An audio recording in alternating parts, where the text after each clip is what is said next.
here. I love you all. Hello and welcome to the Scannain Podcast. Hello and welcome to the Scannain Podcast, your weekly look at the world of film news, Irish International.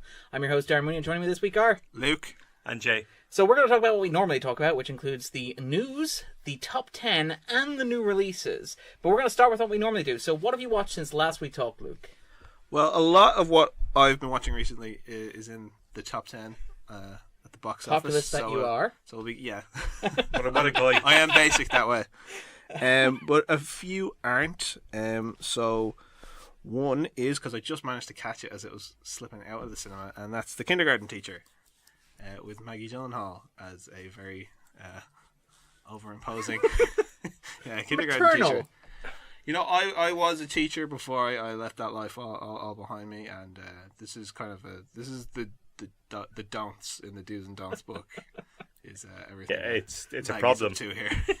But it's very good. I enjoyed it a lot. It kind of, the angle of it, of, you know, how we encourage art and, you know, what we do with our own lives and how much of how we lift up others is actually kind of a reaction to ourselves and our own shortcomings or our own frustrations. I thought thwarted all ambitions. of that was very interesting. Maggie's character really resents her own kids for kind of failing to measure up to they're social media, and you know they don't care about poetry and things like that. You know, they just dismiss her. So. Well, yeah, but I'm sure, but not that I have a problem with poetry, but per se, it's just interesting because, you know, her character clearly has her own insecurities. You know, she's enrolled in a poetry class of her own and kind of isn't doing too well there. And then, you know, she brings that to her own kids. And the poetry class remarkable what she does with it. It's and the kind of insufferable arty thing about what constitutes great art or great poetry or whatever, and the absolute bollocks that's talked around it. Yeah. You know, and it really gets to that kind of, that you're really capturing something about yourself there, and it's like...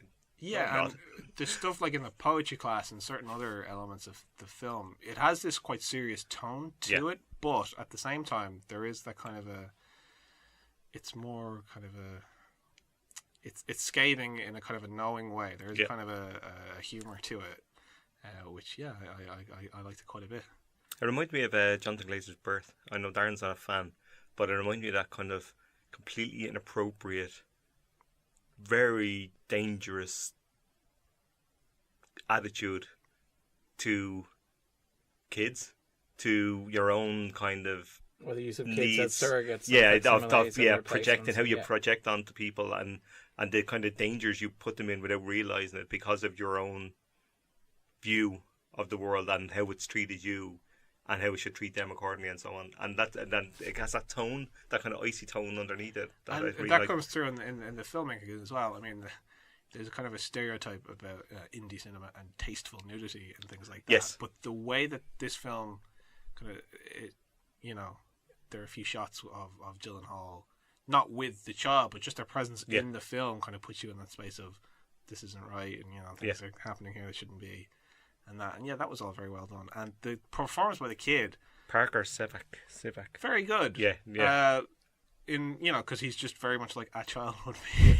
Yeah, but it's not the movie child that can spoil those kind of things a little bit. Because he's only like 5 years old. It's terrific in the film, and you know he comes across very believably in that way because the poetry that he does is all very good and all, but it's just kind of tossed off by him, and he doesn't really care about what's going on. No, and yet, you know, it's interesting because Gyllenhaal sees this intelligence to him that she thinks others can't see, and yet she also underestimates him as well. It was all very well done. I really liked it. It's so intense and really quietly disturbing without shouting it, which I liked. Yeah, and you see, I've been sick over the last couple of days. So yesterday evening, I was feeling very sorry for myself. So I watched one of my comfort food movies, which is Grosse Point Blank. And it's great. It is. It's still great, in case you're wondering. I'm ancient, and I went to see it in the cinema when it came out, and I've seen it probably a half a dozen times since, at least. And it's Cusack in imperious form, and Minnie Driver, who's dazzling. Minnie Driver is fabulous. Yeah, she is. She's Well, great. she's massively underrated in general. She really is. In I terms of, completely agree. I think she's the terrific. impact that she had and the work that she did. Yeah. I like her a lot. Yeah. When she sort of dropped off the radar. For like a love interest in a 90s film, you know, there are a lot of kind of restrictions that are usually put on you by the screenplay. But like Driver really manages to kind of rise above that. You know, her attitude and yeah. kind of knowing awareness of even the convention that she's supposed to portray, and gleefully stomps all over. Because like she herself, you know, she obviously is very much into Cusack, into Martin Blanc, but you know, she's dealing with his sudden sort of unwelcome rearrangements in her life, very much on her own terms, and that's all done very well. This is, you know, it's a very kind of high concept comedy on paper. The assassin goes home for his high school reunion, but the film really invests in its characters and their lives and the little weirdnesses about like the Assassins Union and the, getting better Dan rates, Aykroyd, Dan Aykroyd, and the Jeremy Piven, even before he was a professional asshole, and like turns up as a professional asshole kind of thing, but he's funny, and it's got great, and it's Joan Cusack doing great stuff as well. And the director, George Armitage, made it, and he made another film called Miami Blues with Alec Baldwin, we were just talking about earlier, Darren, and Fred Ward, which is a brilliant 90s kind of comic police caper, and it's fantastic and funny and dark and weird, and it's absolutely massively underrated and rarely shown anywhere. And he did those two films, and two great films, and then did a couple of absolute duds and hasn't really been heard of for quite a long time, which is a real pity. Give him another go on I Netflix. think there's a lot worse directors knocking off films left, right and centre out there. But Cusack himself, like John Cusack, has always been very kind of hit and miss, but you can see on screen how much he buys into this, and he really responds to it. He's got a bit Nick Cage or a bit Vinnie Jones in the last 5 years. Yes. He'll turn up in literally anything. Well, I mean, have you not seen The Frozen Ground? I have not seen The Frozen Ground. That's Nicolas Cage and John Cusack. Why haven't I seen The Frozen Ground? That's the heat of of direct-to-video. It's the heat of direct-to-video. I'm watching this now. I'm out of here. Vanessa Hudgens, if I remember correctly, as well, in one of her early roles, trying to like break away from her sort of teen persona. She probably should have chose better. I mean, that goes for a lot of stuff that Vanessa Hudgens has done. And John Cusack has done. But it's not too late for Vanessa Hudgens. I've kind of, at this stage, I've written off. It's a pity. I like Cusack a lot. He's that kind of weird hybrid of indie actor / blockbuster / everything. Well, that was that sort of 90s phase with Nicolas Cage, Con Air and kind of thing. Like, But yeah, so as I say, it's as a 90s high concept comedy, you know, to cast Cusack, it really gets the kind of the introspective nature of Martin Blanc. Yes. He really brings that out in a way that's really key for the film. It's essential to it, I think. It doesn't, and it works in combination with what I was saying about Minnie Driver earlier, because you know he has this whole thing of this whole heartfelt explanation of why he became an assassin because he was a psychopath as a teen and joined the army, all that, and freaked out. I don't care. You're doing horrible things. Yeah, like he's great. There's so many like little character actors like Hank Azaria pops up. Yes, and even Joan Cusack as his sort of assistant as well. Yeah, so like secretary / organizer / manager. Alan Ark is the psychiatrist. They're all great. It's got that great soundtrack. Yeah, it's soundtrack curated. Yeah, fantastic. Made me feel a little bit better. I'm glad. If I don't say I can understand I understand totally the principle of the comfort film when you need it. Like it's a wonderful thing. It bought Cusack something equivalent to a Grosse Point Blank check for his later career. Go on quick before we let's ignore him. And yeah, the other one that I've been watching recently, and I know Jay, you were watching it as well on Netflix, is Unicorn Store. Yes, I do. Somehow I've seen everything you've seen in a kind of weird stalkerish vibe, Luke. Yes. I have seen Unicorn Store. I liked it. Yeah, I liked it too. It balances that kind of twee, or almost twee kind of indie dramedy kind of thing, with actually being very kind of genuine and affecting quite well. It kind of is walking a tightrope at certain moments. It's difficult, and seasoned directors have made absolute arse of this kind of thing before. And I think she does really, really well in the director's chair in this regard. I think the tone of it, she just about gets away with it, and just about getting away with it is really getting away with it. Because if you mess it up, and I know you're not as big a fan, Darren, that's absolutely fine. But I remember I was at a Stuart Lee comedy gig years ago in I can't remember, the Vicar Street or something. And at the end of it, he said, "I'm going to do something that I haven't done before. I'm going to play a song." And he did, and it was kind of terrible, right? But what he said is like the last taboo in comedy is to be genuine, like to actually want to put yourself out there in a genuine, want to do something nice for yourself and invite yourself to be laughed at or to be mocked. And I think with Unicorn Store, particularly as a directing debut and starring in something, it's a high risk project to some degree in the context of how people will view it, how people will review it, and how people will see it. Undoubtedly, and I mean I respect it for that, and I think there's a lot of great stuff in there. I just don't think the craft is there, and I don't think it strikes the balance that you think it strikes. I worked a lot for me in that regard. Yeah. I think there's a couple of things that, like, there's a quirkiness to it that it does tend to overwhelm on occasion, and I think it just about skirts on the right side of it for the most part. But Larson is a magnetic presence. I really like her and stuff, and there's a lot of actresses, particularly kind of younger actresses, I think to some degree can be interchangeable. I think there's genuine star power with Larson. I like her on screen in pretty much everything I've seen, even if I don't necessarily like the film.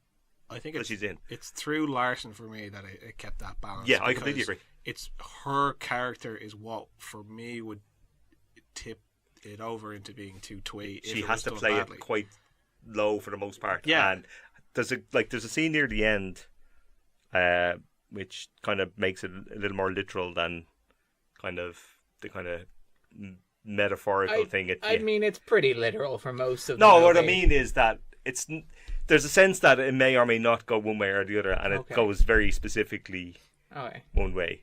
To my mind. Okay, I kind of watching it. I thought it was quite clear where it was going in terms of its magical realism and stuff like that. No, that's fine. But what I'm saying is, there's a part where other people come into it, and it's quite clear that it exists in the sense rather than in her head. Yeah. What I'm saying is, she sells the hell out of that, and there's a kind of loneliness to her and her youth, which I think is really touching. I found that really kind of I agree. like there's a kind of moments where she's talking about herself and talking about playing, I think it's checkers or chess of us. I think with the idea of a kind of imaginary friend kind of thing. And I think there's something in that, and particularly around only child in houses as well, like, you know, where they don't have siblings to kind of knock around with. This kind of thing can affect how you see the world, how you view the world. I think Larson gets at that really, really well, and I think I found it really touching in that regard.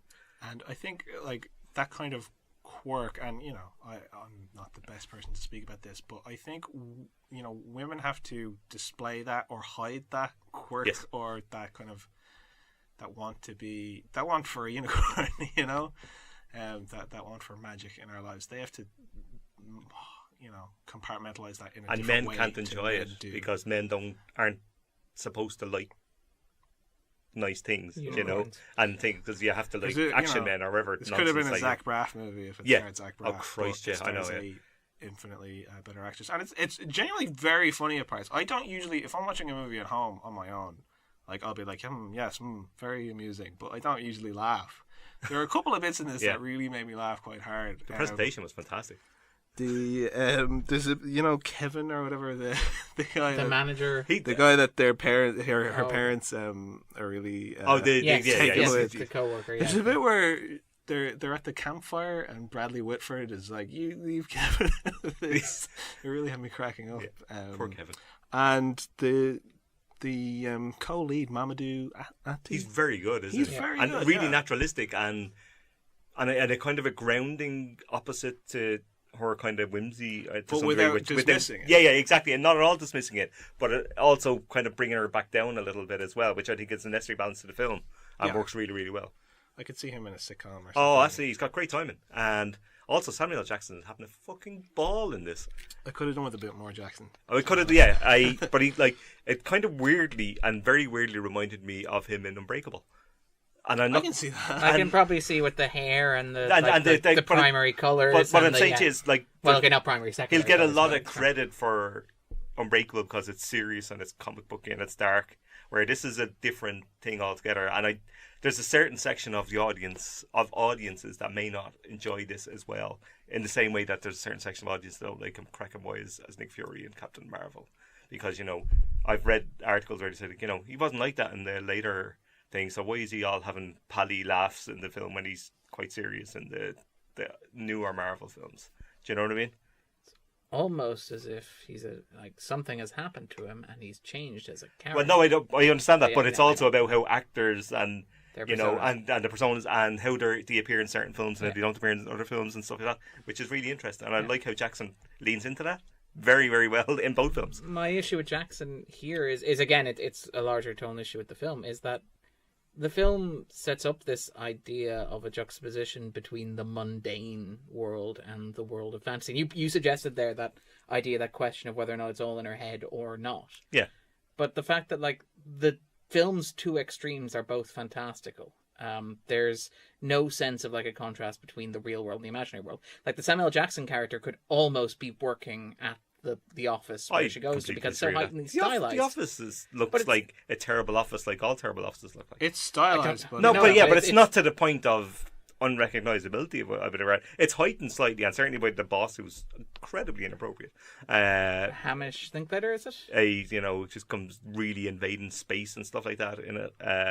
But I can I think it's how certain people see offices. Some people see them as a threatening kind of way. Some see as a kind of. No! I completely get that. I get that it's a representation of an office rather than an office. It's Brazil presents an office as well. Yeah. But it causes that contrast between but I found there's a contrast. I didn't see a contrast. I just saw two different. I kind of get what you're saying, Darren. But for me, rather than seeing it in terms of magical realism versus kind of the drab mundane, I kind of saw it as kind of an office space kind of thing, where it's all heightened. The office. It's a representation of what an office can be. Yeah, and her parents and all that. That's all heightened, but in a different way to the. Yeah. That's the contrast for me was between what she wanted and what she felt like she didn't have. But I do kind of get what you're saying. But, I say, it was in certain moments kind of walking a tightrope. But that's just what I'm saying in terms of Jackson. In terms of again, Jackson's performance, Jackson having a ball, is that it feels like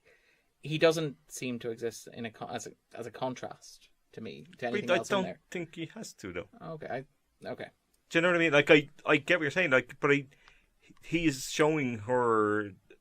Yeah, he's showing her a magical possibility. He's showing her what she can. He's showing her something that nominally doesn't exist. That is completely outlandish. But it's only representative of the fact that you're stepping away from things you enjoyed towards things that you may not enjoy, which we can all understand.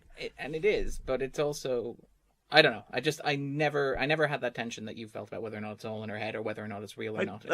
I don't think, to be honest, I may have made a bigger deal of it than I meant, but I don't think it really matters one way or the other. Yeah. I mean, it's really, from my viewing of it, it wasn't necessarily a retreat from adult life to a certain degree. I think it was more about finding a connection in a world that's an unforgiving place for people, particularly who like imaginative things and like creative things and like kind of nice things. It's not necessarily that the world is awful, but the world is unforgiving against that. If you want to have a job, to earn money, to do whatever, and there's this kind of sense of trying to connect to people that may understand that not everything is about that kind of thing, that you can enjoy life on your own terms to a certain degree. And wouldn't we all like that? And it's kind of reconnecting to and overcoming the kind of loneliness that she would have had when she was younger, when that kind of thing was in free expression, like it always is when you're a kid. I think some of the issues that are in it, or could be seen in it, are coming from it being a first feature. That's it, exactly. And I think Larson could do better things with, I've no doubt with other scripts and better, and more experience and bigger budgets. But I think she's done astonishingly well for a film of the type she's doing. I think it's a risky proposition. I'm undoubtedly glad that it exists, and I do think it's a risky proposition. I do think it puts her out there. I think that's fantastic. I think that's to be encouraged. I think it's saying important things, and I think that what it's trying to get across is very important and worthy. Yeah. But it just, for me as a film, didn't quite work. Well, that's fair enough. I can see how people would view it that way. And at first 15-20 minutes, I wasn't sure which way I was going to go in it. But it wouldn't be over. And Larson in particular, I think she's a phenomenal presence. And I'll go beyond a lot because I really like her in stuff like Room, where she's phenomenal in. And Short Term 12. And sure, I wasn't even that big of Short Term 12 film, I really like her in it. And it's sort of like a launching pad for so much talent. And half a Marvel, I think, as well, isn't it? There's kind of Marvel people in it and stuff. Well, it's Lakeith Stanfield. And the director is... The director is yeah. doing Eternals or... Yeah. It's Eternals or Shang-Chi? Yeah, that's Shang-Chi, the I one. believe, yeah. Lads, I don't know what you're talking about. Yeah, sorry. Some new films that Marvel people have come Yeah. into. They've scraped the barrel finally. Phase 4, baby. They Phase 4. finally Here we come. found an Asian character who can do kung fu. It only took 2 seasons. If only they should cast the guy out of Iron Fist just for giggles. No, they should not. They should never do that. Imagine the... I don't think Feige knows who that is. No. Which is good. Which is a good... And it should Very stay that good way. thing. I don't think anybody would like that. I joke, obviously. Anyway, so Jay, what have you watched since? Oh, you done, Luke? Sorry. Yeah, no. Sorry. I wasn't. Didn't want to jump on his parade. I rewatched the Matrix sequels on the back of watching the Matrix and talking about it as one of the greatest blockbusters ever made last week. Bracing for a hot take here, Jay. No, the Matrix Reloaded is still pants. It's pretty terrible. There's some great sequences within it, and some great ideas in it, but in the way that the expositionary work is done in the Matrix and disguised a lot by what's going on, of you're learning Neo's world as he's learning and stuff like that, and you're on the journey in that way, and it makes you forget you're listening to a ton of stuff that's actual nominal exposition, and it's great. In the Matrix Reloaded, all you're getting is exposition. 101. Oh, it's not. It's Existentialism. extremely tiresome. It's a lot. It's extremely wordy. But Jay, what happened and couldn't have happened any other way. Yeah, I know. We are alive. I know. Too long. Just the open out story to real negligible effect. Like it, I was tired by the end of it. Like there's fun in it, but it feels its length. Really feels its length. But then, to my surprise, I watched Revolutions and really liked it. I haven't seen Revolutions. I went to see it in the cinema when it came out. I didn't particularly like it, and my memory of it, I mean, it's 16 years ago. So I mean, I don't trust my memory from 16 years ago. But I remember it kind of being very dismissive of both sequels. I really like Revolutions.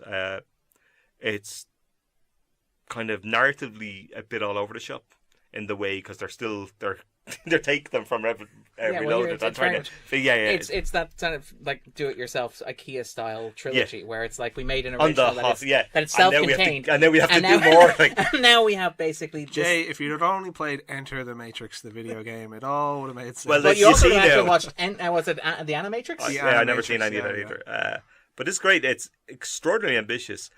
A lot of the effects that look great, and there's some really, the Wachowskis don't get quite enough credit for how visually impressive filmmakers they are. And I don't just mean the camera swirling around in bullet time kind of stuff. And that's great, and I love all of that. But the framing of some of their shots is adds so much unexpected grace to scenes, which I really love. Little quiet moments at the end of an action sequence where somebody turns and it's framed against something or other, and it's glorious to do, because it's a little cherry on top to the scene that's already really good. The bit in Revolutions, is that the third one? Yes. Yeah, where they see the sun for the first time. They're above the they go clouds. up and then back down again into the kind of hellish under. It's a real kind of moment of serenity that you wouldn't get in comparable action films. That's exactly they just my aren't point. coming from the same spiritual There's place. 2 or 3 of those in Revolutions, and that's the main one I remember. And there's another one framed against the building when Carrie Moss character against the building before she comes kind of careering down it. That's really, really beautiful as well. It's I think they're astonishing filmmakers. They should get a Star Wars or some other. They should get anything they want, should, because everything they do. Like I'll go to bat for Jupiter Ascending. It's an absolute. Jupiter Ascending is fun and it's insane. And when we talk about blockbusters, it's like, what do we want from blockbusters? Like in something you've never seen before, enjoy and it's fun. Yes. Something. I can take nonsense. I can take weirdness. I can take all the even narrative.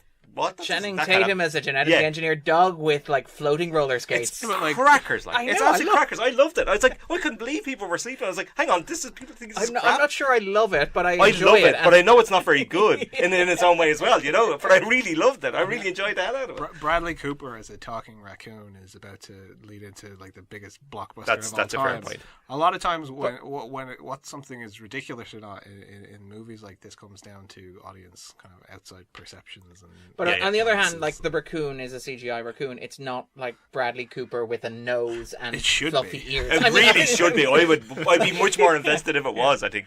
But I would recommend the Matrix Revolutions if you haven't seen it in a while. I have a softer spot for that than for the Reloaded as well. Yeah, it's much, much better. Reloaded is terrible. Well, it has moments, but it's not great. Ongoing debate in the household whether that's just a dead cat bounce, but that's for another time. Indeed. Another one, I watched a Columbia film noir from the Columbia Pictures. I got a sense that we're going to talk about how you watched that in the news section. We will, so I'll just talk about the film. It's 65 minutes long in the kind of nice mid-40s noir sense. Like, just over an hour. My God, you can make films just over an hour. Why don't they? This is absolutely fucking barmy, right? There's this story of this woman. It's set in London, but it's obviously filmed on a lot, and that's fine. That this woman is kind of living in this kind of halfway house, and she sees an ad for somebody's looking for her secretary. And she goes to this agency to do a kind of nominally an interview for it. And this older woman wants a secretary, and it's like, okay, you'll fit the bill. That's what they were looking for. But you have to move into the house. And she wants somebody to live in. Like, and she's like, all right, fair enough, do that. Went to collect her stuff, meets her boyfriend, say, I'm staying at this house, give me a shout in a couple of days. She goes to the house, she has a drink with the mother and the son, falls asleep after being drugged, and wakes up 2 days later in a house in Cornwall. Right? This all happens. This happens within the first 8 minutes, right? This is like, wham, we're in here. No messing around, no fuss, not an ounce of fat, right? The son comes in, calls her by a different name, says she's the wife of his. Oh my God. Right?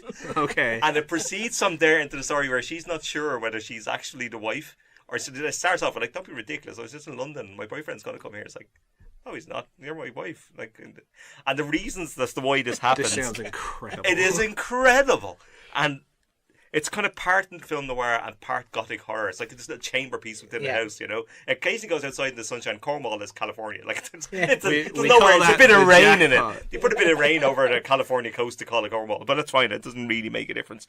Waste not 1 second, and it is the whole reveal and the whys and wherefores is glorious. And it's like I'm watching this going, my God, why don't you make 65-minute films anymore? How can anybody justify a 2 hour and 40-minute running time when something can be done in this precious, precious time? And it's beautifully shot black and white. This is the point where I should tell listeners that Jay is going to a midnight screening of Avengers Endgame. Yes. Okay. That's okay.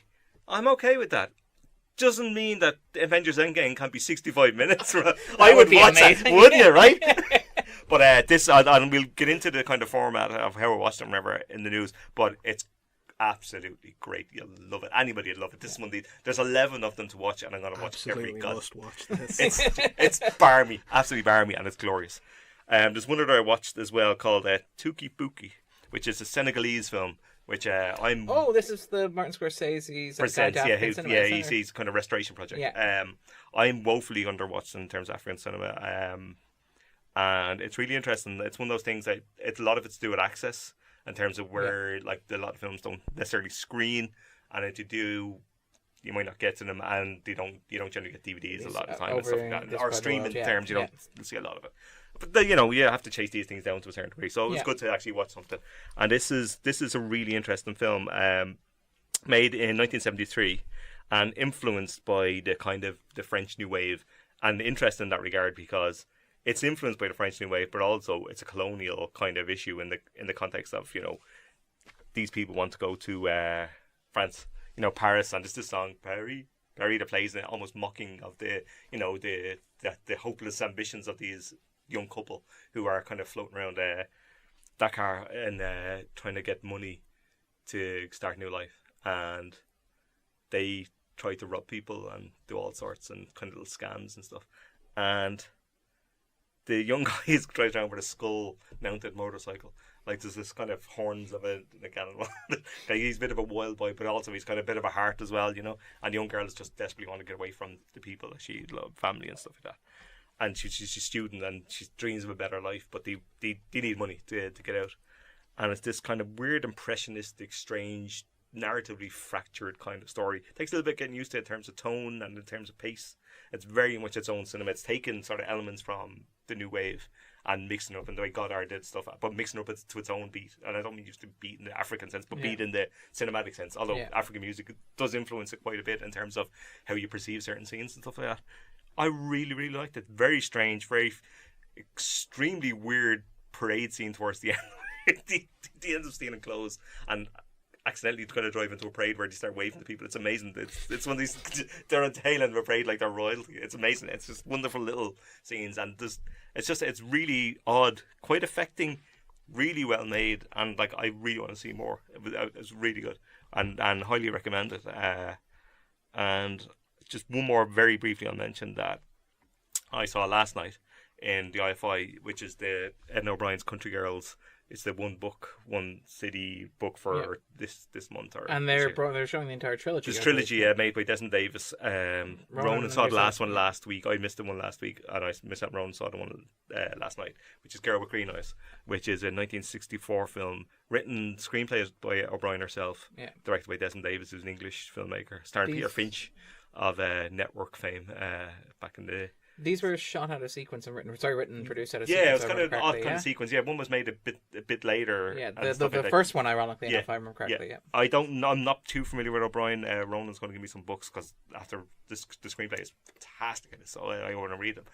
And it's the kind of story about a young girl who, kind of bored of her life in Dublin, meets this kind of English guy who's, kind of a bit older than her, and kind of wants to start a relationship with him, and he's a bit of a past, and it's this kind of thing. It hits on all these kind of things of religious kind of oppression in Ireland, kind of family kind of look down on kind of, because he was married at one point, so the idea of getting divorced and stuff like that in the 60s. So it hits all these kind of Irish themes, but really, really well, really funny, really kind of great lines, like some absolute corkers. And Dublin shot in black and white, and then the IFI shot a 35mm print, and it looks astonishing. And the city looks absolutely amazing. It's beautifully shot, really funny, really kind of 60s Dublin, full of possibility, but always mindful of the kind of dark shadow that kind of cast over Ireland in the 60s. Cast are great.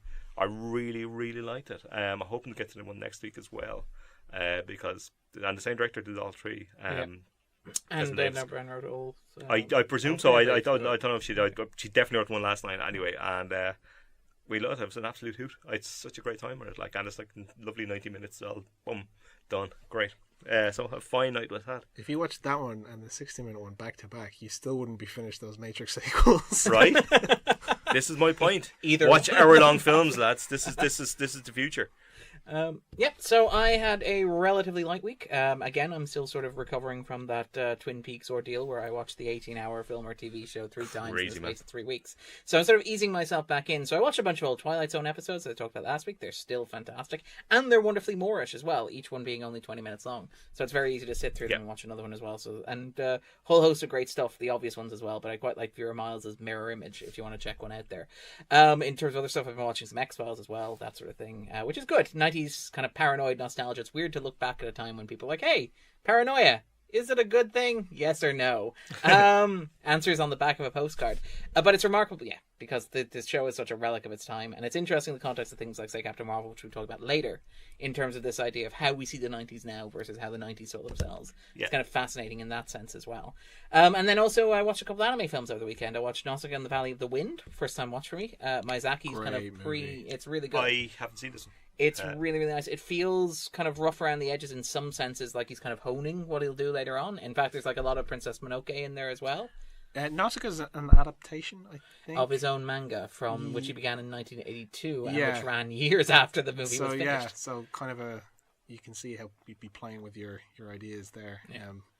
A lot of world building in it, actually, particularly for a Miyazaki film, actually, because I mean, a lot of the later ones sequels. Was being thought of at the time, like making more of them? No. I mean, no. I just think in terms of, like, there's a lot of themes and ideas that he carries on through his later work, particularly about like nature, the environment, and stuff like that.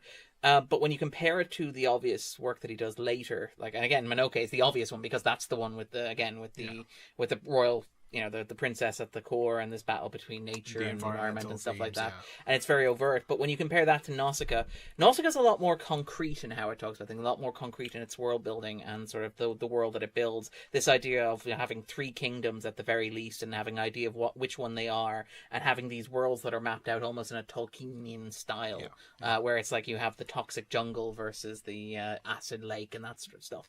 And it's kind of interesting because it works rather well, and it's odd because while it is an anime film and so is a lot more aggressive and full on than conventional animation that we'd associate in the West, it still feels like perhaps the best gateway drug for somebody who's like trying to get into that, because it's got it's a lot less out there. It is pretty out there by any Western animation standards, but in terms of Miyazaki's stuff, it's rather concrete. I find Ponyo was a really good gateway because it's softer and it's still weird, but it's a kind of nice kind of entry point, I think.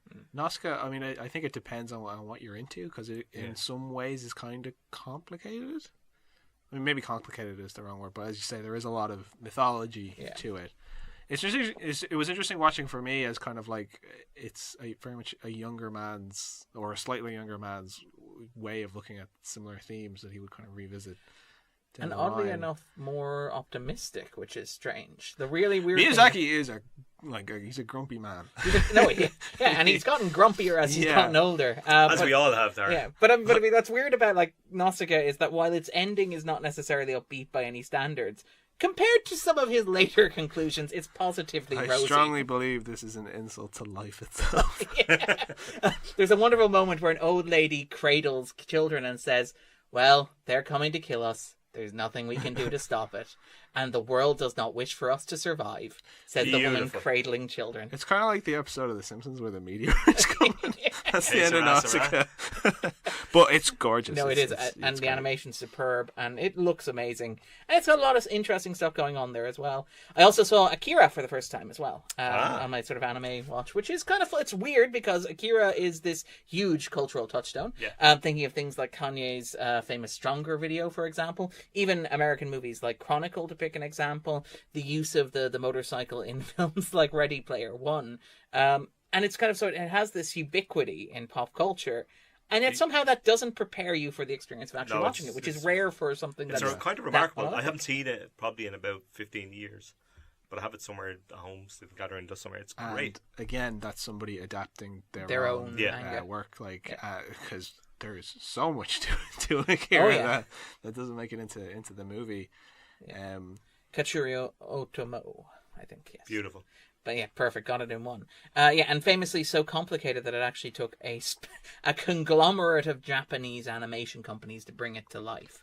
Because it was so intricate. It's beautiful. It's a piece of artistic work. Films kind of get these reputations and all that, and they become seen as untouchable. But it really, the animation in Akira is...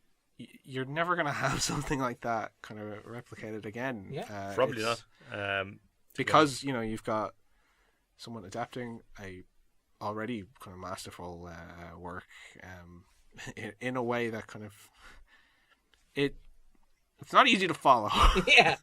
And if you're watching Akira, I don't even think you should try to follow the narrative as such. But it's so... propulsive and like unique and exciting and can't wait for the American version. It's been knocking around Jordan for years. Peele, Taika Waititi. It's really picking up steam now. Is it? Yeah. Like it looks like an inevitability because I think they put out a synopsis. Yeah. Great. And New York, they'll be filming in Neo, New York. I can't wait for that 250 million dead rubber in the cinema. With an evil Akira possessing Tetsuo and all this. It sounds dreadful. It's not going to work at all. I guarantee it now. It's not going to Well, work. it can't because because it's going to bomb as well. But it's so particularly Japanese. Because firstly, the big thing about it, is that it is very much a cultural reaction to a certain historical Japanese context, and as cool as it looks, you can't Americans just shouldn't be doing that either for other reasons. No, I mean, even beyond the obvious one, it's very much a reflection of Japan in the 80s. This idea of a nation that has, been largely stripped of power as a result of World War II, suddenly finding itself in a position of like authority and power. And America did that kind of thing with Rising Sun. Oh, that's exactly. Like I happen to think that Bounce Back. That's a bonkers film, isn't it? Rising Sun is insane. It's insane how anti-Japanese it is. Oh yeah, no, and I mean it's not the only one. You have like Black Rain is in there as well.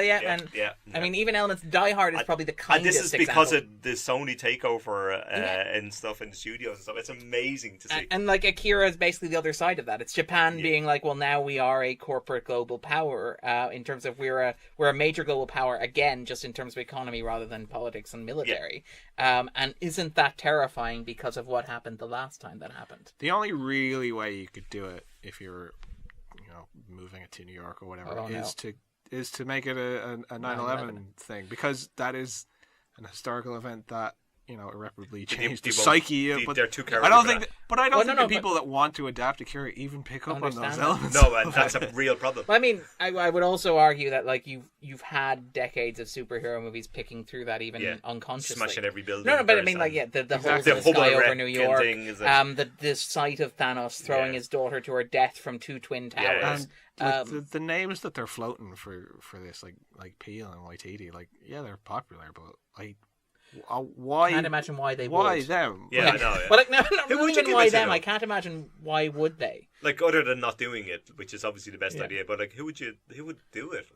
Go over to Japan, hire a director, and let them shoot it there. You know that's not going to happen. I know that's not going to happen. But like, if you were like, put a gun to my head and remake Akira, that is how I would do it. Yeah, right. I mean, you're right, but it just won't happen that way. And the Wachowskis. The Wachowskis would be amazing. But I mean, like, but it's about as good an option as you can get. Like, in terms of Hollywood context. The thing with the Wachowskis, they can afford to 300 million, no better. They understand what Luke was saying, which is that it's a particular cultural context. Yeah, like, when the Wachowskis were adapting manga and anime, they did it in The Matrix, which was their own like cultural construct. Yeah, but then I mean, they produced V for Vendetta, and they kind of didn't really get the context of that, or didn't kind of pass that down to their director. James Fatigue. Oh, I mean, that this is the whole question of whether it's just American... don't do it. Yeah, I mean, just stop. You don't have to do everything like.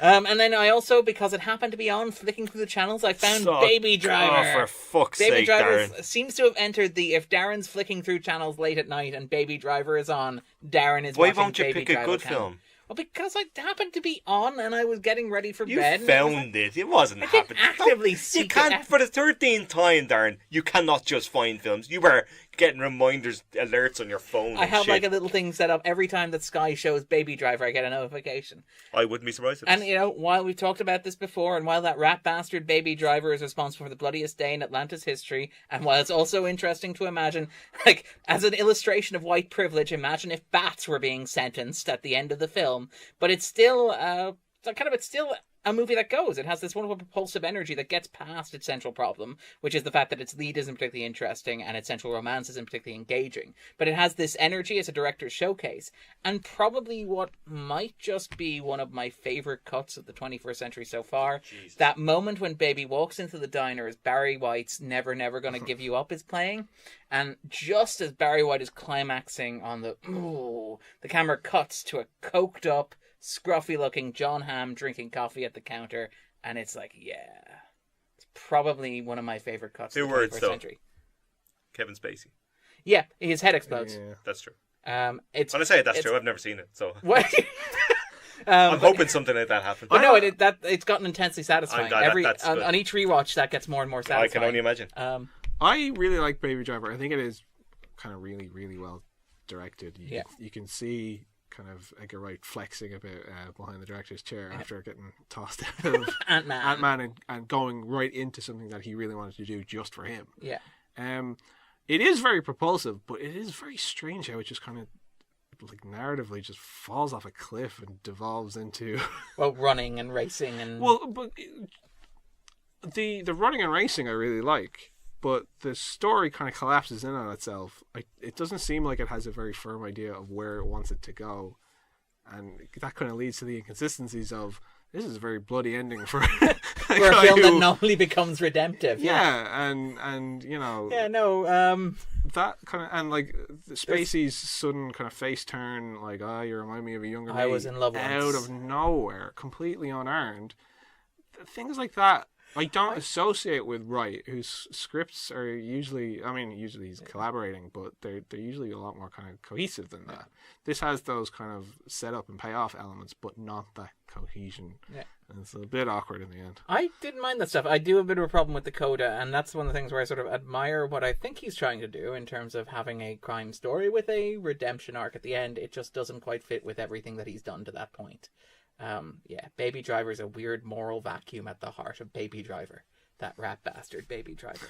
And then finally, I saw Nia DaCosta's Littlewoods, which is absolutely fascinating. It was on the festival circuit last year. It'll be releasing later in this year, yeah. I do like the sound of this. You've told me about this. I really, really enjoyed it. So this is Tessa Thompson and Lily James. It's Neon releasing or handling it in the States, which means they'll probably be getting an art house release over here.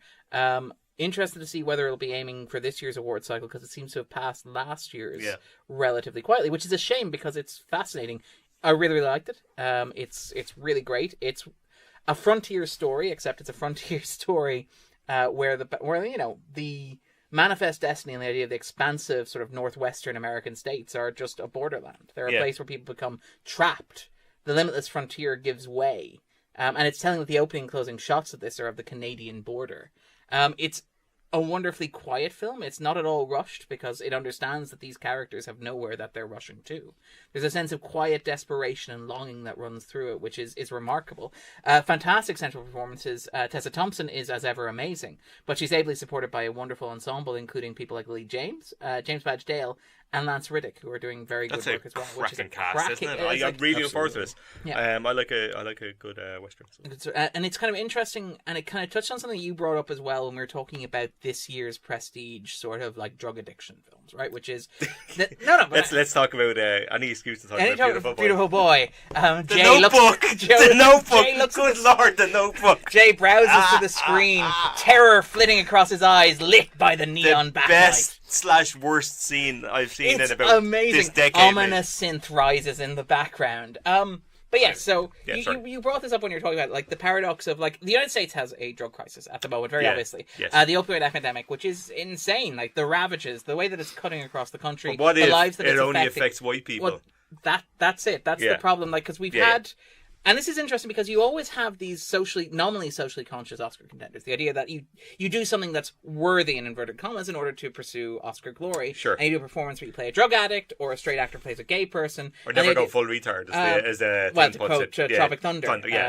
That sort of thing where you have this idea of like telling these stories about nominally marginalized communities or marginalized people dealing with like things that are current and in the news and therefore worthy of discussion. And it's interesting that, like, despite the fact the opioid epidemic has, like, torn through the US, it's relatively underexplored in terms of that prestige cinema, because it's not a new phenomenon. It's been happening since at least, 2016, 2017 is when it started making big headlines. Yes. It's been simmering since, 2014, 2015, if not earlier. Yeah. And it's kind of striking that, like, the two big drug addiction movies that we had this year were Beautiful Boy, which is also about meth.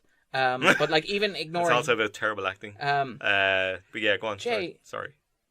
I've done a lot of research on all the drugs, and it seems to me that meth is the worst one. It's really bad. But yeah, and even like you had like A24's kind of like again. Hedges is on. That's it. I love that you have like the Ladybird's boyfriends on drugs season. Yeah. Where you have Timothée Chalamet. Of course, Timothée Chalamet does the music video art house moral panic one, and of course Lucas Hedges does the old fashioned 90s sort of like prestige picture Julia Roberts one. But you have like again Ben is Back, which does deal with opioid. Which I haven't seen it. But it does deal with opioid addiction. It's no, I shouldn't see.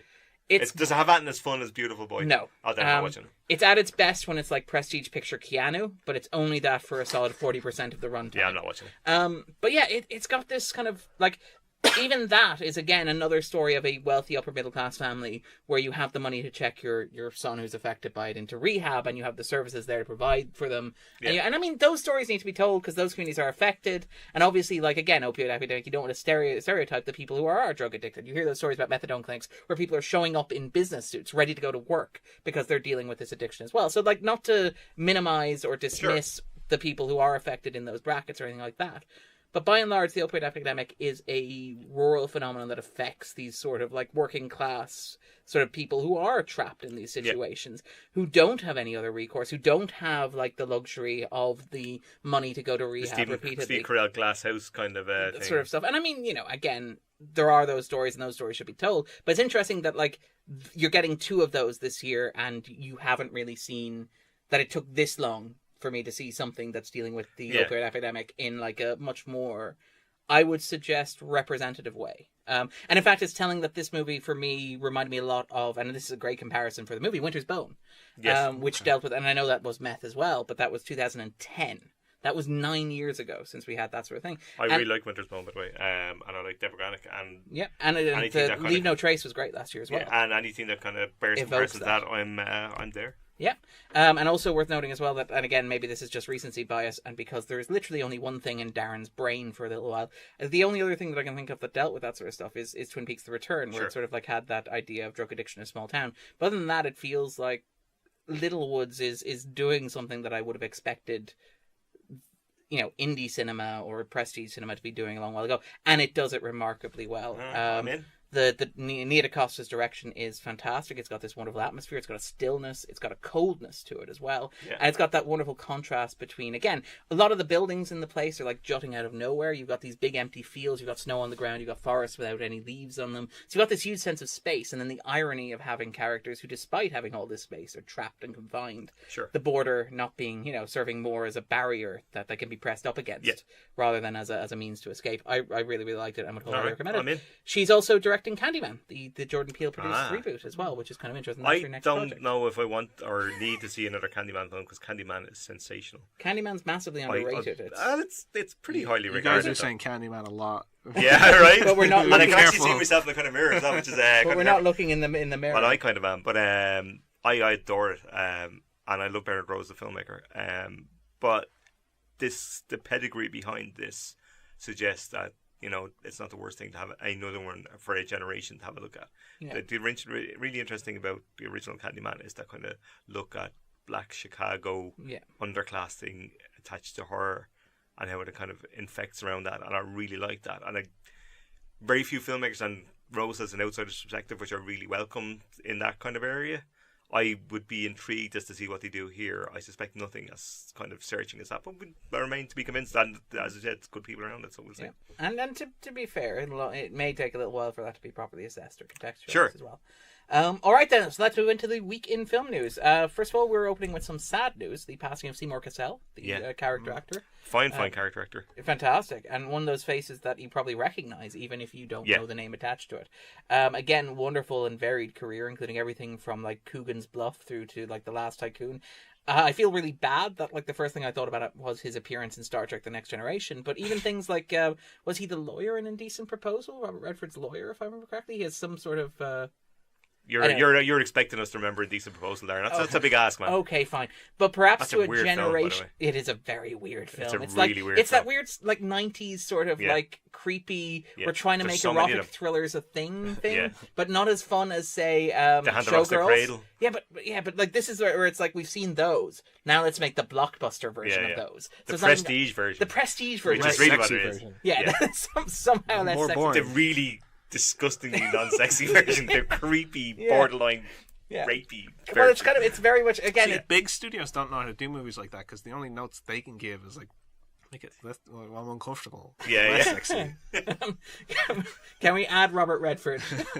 That's what this erotic thriller needs. More Robert Redford. Wow. Because he also had a kind of a second run later on in a lot of Wes Anderson films. He's popped up in it. He's the dad in Rushmore. Yeah, he's great as Barber. He's fantastic in it. Like, great little scenes. Also Royal Tenenbaums and the Life Aquatic as well. He pops up here and there. He's really good. And a lot of John Cassavetes stuff as well back in the day. In the 70s, in the that kind of character actor generation and decade, that a lot of them full of. He was nominated for an Academy Award for Faces, actually. Yes, speaking of Cassavetes. Yeah, and that was that kind of thing. Like you had Hoffman, you had Hackman. It was that kind of generational Ben Gazzara, Philip Seymour Hall, Philip Baker Hall. Sorry, all kind of doing great work around the kind of indie scene in New York. Yeah, and they're really, really good actors, and they're kind of all dying away now, which is kind of tragic and sad. But still a few hanging on in there. But yes, so in terms of other news, and I think this is probably the big one that Jay is most excited about. Jay's Christmas, as we call it. Yeah. Yes, the Suicide Squad has been announced. They've run from line. Yes. No, Martin Scorsese directed. No, stop. No, the Criterion Channel was available from Monday. Yes, I was a Filmstruck subscriber and did long RAP, etc., and Criterion came back with their own kind of channel. And it launched on Monday. Had kind of pre-launched for a month before that, where you could watch one film a week, kind of curated film a week if you had early subscribers and stuff like that. But they launched it kind of on different platforms on Monday. You do have to use a VPN to get around it. It's only America and Canada, so at this day and age, I've said it before and I'll say it again, the idea of region coding is absurd at this. Like, we have to stop this. Yeah. Filmstruck, to some degree, had problems, and one of the problems I had when it did open in the UK, and it did have a UK presence, it is severely limited content in comparison to the American one. And anybody that I knew in the UK didn't subscribe to the UK one. They subscribed to the American one, because why limit yourself? You're paying the same goddamn money. And this is a real problem worldwide, I think, in terms of how people access and want to access. Yep. And there's no real barrier to it now, to some degree. I mean, a VPN is legal. I'm not committing credit card fraud. You're not committing credit card fraud. Criterion, I'm paying for a VPN. Yeah. And it's exceptional. I watched the film noir and the Scorsese restoration film on it. I will be happily watching.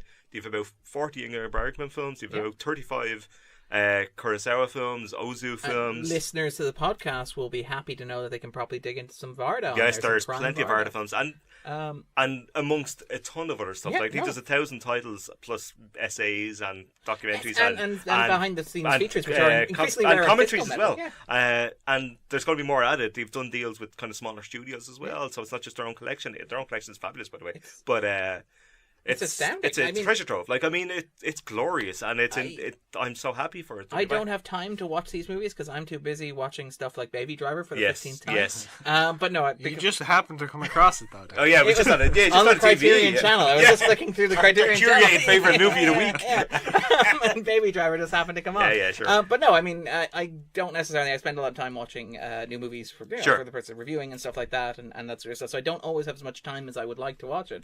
I spent, I think, Tuesday night diving through some of the special features, and the range and breadth of stuff on there is astounding. I watched some of the kind of Varda interviews around some of the films I've already seen of hers, and I've watched a couple of the things around the film noir. They had a little kind of people intros and stuff like that, and it's like the intros are kind of like 2 or 3 minute long, like movie drone type stuff. If you remember the 80s, if anybody in this podcast, you're all young, but they used to actually curate and contextualize film back in the day on TV when people gave a shit about film on TV a long time Well, they used to have like critics who do it. Oh, yeah, Mark Commode did it, Mark Cousins did it, Alex Cox did it, like stuff that you actually talk about films for 5-10 minutes and then show the film. And that sounds absurd now, like, even though it should always be happening. Use a standing set in RTE. Yes. Have a critic come in, record for contextualize half an hour a week. And you could have Lenny Abrahamson talking about his films. You could have pick one, like. You could have Darren talking about a film. Dear God, no. When you show Baby Driver, when you premiere Baby Driver, Darren will contextualize it. He'll have seen it 50 times by then. I don't think 5 minutes will do it. But I mean, yeah, this gets into what I think you and Ronan have talked about a lot, and particularly with the IFI and the seasons that it's doing at the moment. The fact that there is no real curation of our own film culture in that sort of way. And I mean, like, it's well-intentioned. It's not. We're not the only ones. I mean, in America, they don't really have it. In the UK, they have Talking Pictures, which is a channel I'd dearly love to get hold of, which is shows a lot of hard-to-find British films and stuff like that. And I see a lot of people tweeting about it. It's one of those kind of weird Sky Channel 927 kind of ones, you know. And it really beloved. People watching films like 1941 with, you know, Charles Lawton in it and stuff that nobody's seen in like 30 years, you know. And there's something in that, regardless of whether you like the films or you see it. Like, there's something in digging in and seeing, oh, holy shit, how did I not see this? You know? In a world where increasingly films exist to collect your data to suggest what other films you want to watch, like whether they're good or bad, or, you know, exist to protect IPs that studios already own, and that, you know, there are a lot of streaming services in that, but they don't have films from before 1990. No, you know, and they, as I say, they're keeping them for as long as they're useful to those platforms. They don't care about film preservation. Like, whatever about Netflix. So Netflix does great work, and I've defended it in many occasions about what they do, and they're great. But they don't care about film preservation. And they care about their own properties. Curation and preservation isn't just about having them and no, it's available. Not. It's about put an investment into them and put them in context, showing them and putting money towards keeping them there for generations to come. I mean, I would suggest that all kind of streaming platforms should have to make a contribution towards film preservation and have a certain amount of films from certain decades and stuff. And I think it's important. If you call yourself a streaming platform in that way, particularly with your own film, Netflix could arguably be different because there are a lot of TV and stuff, and they've aimed a different way. But like Criterion, obviously they do it because they sell their DVDs and films. But there's a lot of streaming services now. Amazon, who famously a little while ago put up a pirated version of a film and had to take it down in the UK because nobody really knows who runs the Amazon Prime thing. Apparently it's a free-for-all.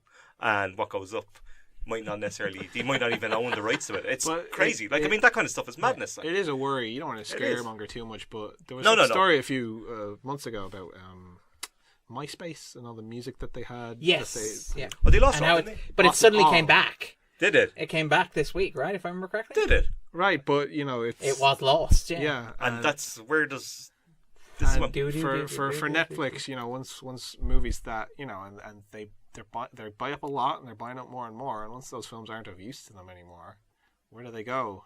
You know? It's harder and harder to get physical copies of them. Oh yeah. But I can't increasingly they're taking stuff that they already have and just kind of reproducing it in other versions. I don't know if you read Charles Bramesco's review of that Bird Box knockoff. I did, but in fairness to them, I think it was done before Bird Box because it's been sitting on a shelf right. for but about again, a year. they buy up so much for an algorithm. Because it's just algorithm if you like led. Bird Box and A Quiet Place. Here's another one about it. There's a famous story about them paying something like $8 million for Open House, which is an absolutely abysmal movie that was made for a couple $100,000. Oh yeah, but the reason they bought it was because they wanted something for the algorithm to recommend when you got to the end of 13 Reasons Why. Or even was in it, is it? Yeah. Right. Even Unicorn Store, they that was made in 2017, and Netflix, on the bounce of Captain Marvel. Bought it then. I can If understand. Captain Marvel wasn't a hit, what would they have done with it? They would have dumped it out anyway. Well, they would have, released it anyway. I mean, the thing about it is, I don't begrudge them that to some degree, and I don't begrudge anybody trying to market something off something else. I mean, that's business. I mean, we can complain about it, but you don't have to pay money to do this or whatever, go see it. I don't mind that as such, but there's another argument to be made, and it's probably not worth getting into any more depth here, but there's an argument about film preservation and where it does go, and particularly digital film preservation, which was supposed to be the savior, which is not, and there's real problems with digital preservation around the incompatibility of tech as the years go by, and what degradation, how you degrade, and will you get access to lots of funding, exactly, and that's a real problem. And studios, in my opinion, like Warner shut down Filmstruck, and it was a tiny part of its budget. And people, and that's all the sites I've mentioned this before, had a bit of a Twitter rant about it, saying that like people have to be the preservations of film, like download a film, keep it, because it may not exist. Studios don't give a shit about your films, and that's a real. And that's all the sites is not he would never kind of condone piracy, but he's genuinely saying, particularly our older films, like get a copy of them, keep it, because they might lose the goddamn film. Films get lost. Like there's films got lost there in the 90s. Like it's not only 1920. Yeah. Films go missing all the time. Yeah. You know, they play at festivals, they don't get released, people love them, they forget, and then somebody says 20 years later, what happened to such and such film? It's like nobody knows. Nobody knows who owns it, nobody has the rights to it, nobody knows where it is. It's madness. No copy of it? Absolutely crazy. And studios should have a responsibility, but they don't. Anyway. To bring it back to the Criterion Channel.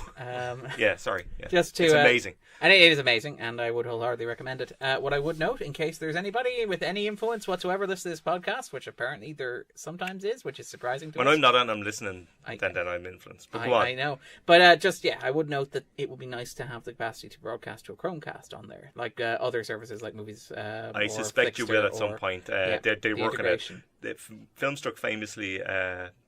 in their lifetime, and if you had Filmstruck, you'd notice their Twitter channel said, like, everybody come on to them and say, are you going to release the PS3 app? It's like, yeah, we're developing at the moment, keep checking backwards. And then, like, if you follow the Twitter stream, a year and a half later, it's like, what the fuck's going on with the PS3 app or PS4 app? And it's like, yeah, we're developing. It's like, you said that in December 16. Like, and it's like, they didn't care. Now, that's a Warner's thing. I think Criterion should, and if they've learned any lessons, will kind of fix that kind of thing, because it's kind of crazy. People have certain things. Nobody has smart TV, nobody has whatever, or Fire Stick, or whatever the thing is. So you kind of, and in fairness, you got a few things out on first day, and it's a little buggy or whatever, but that's to be expected. They'll patch it up. I know you're not, but I think you'll get there. Is what I might find.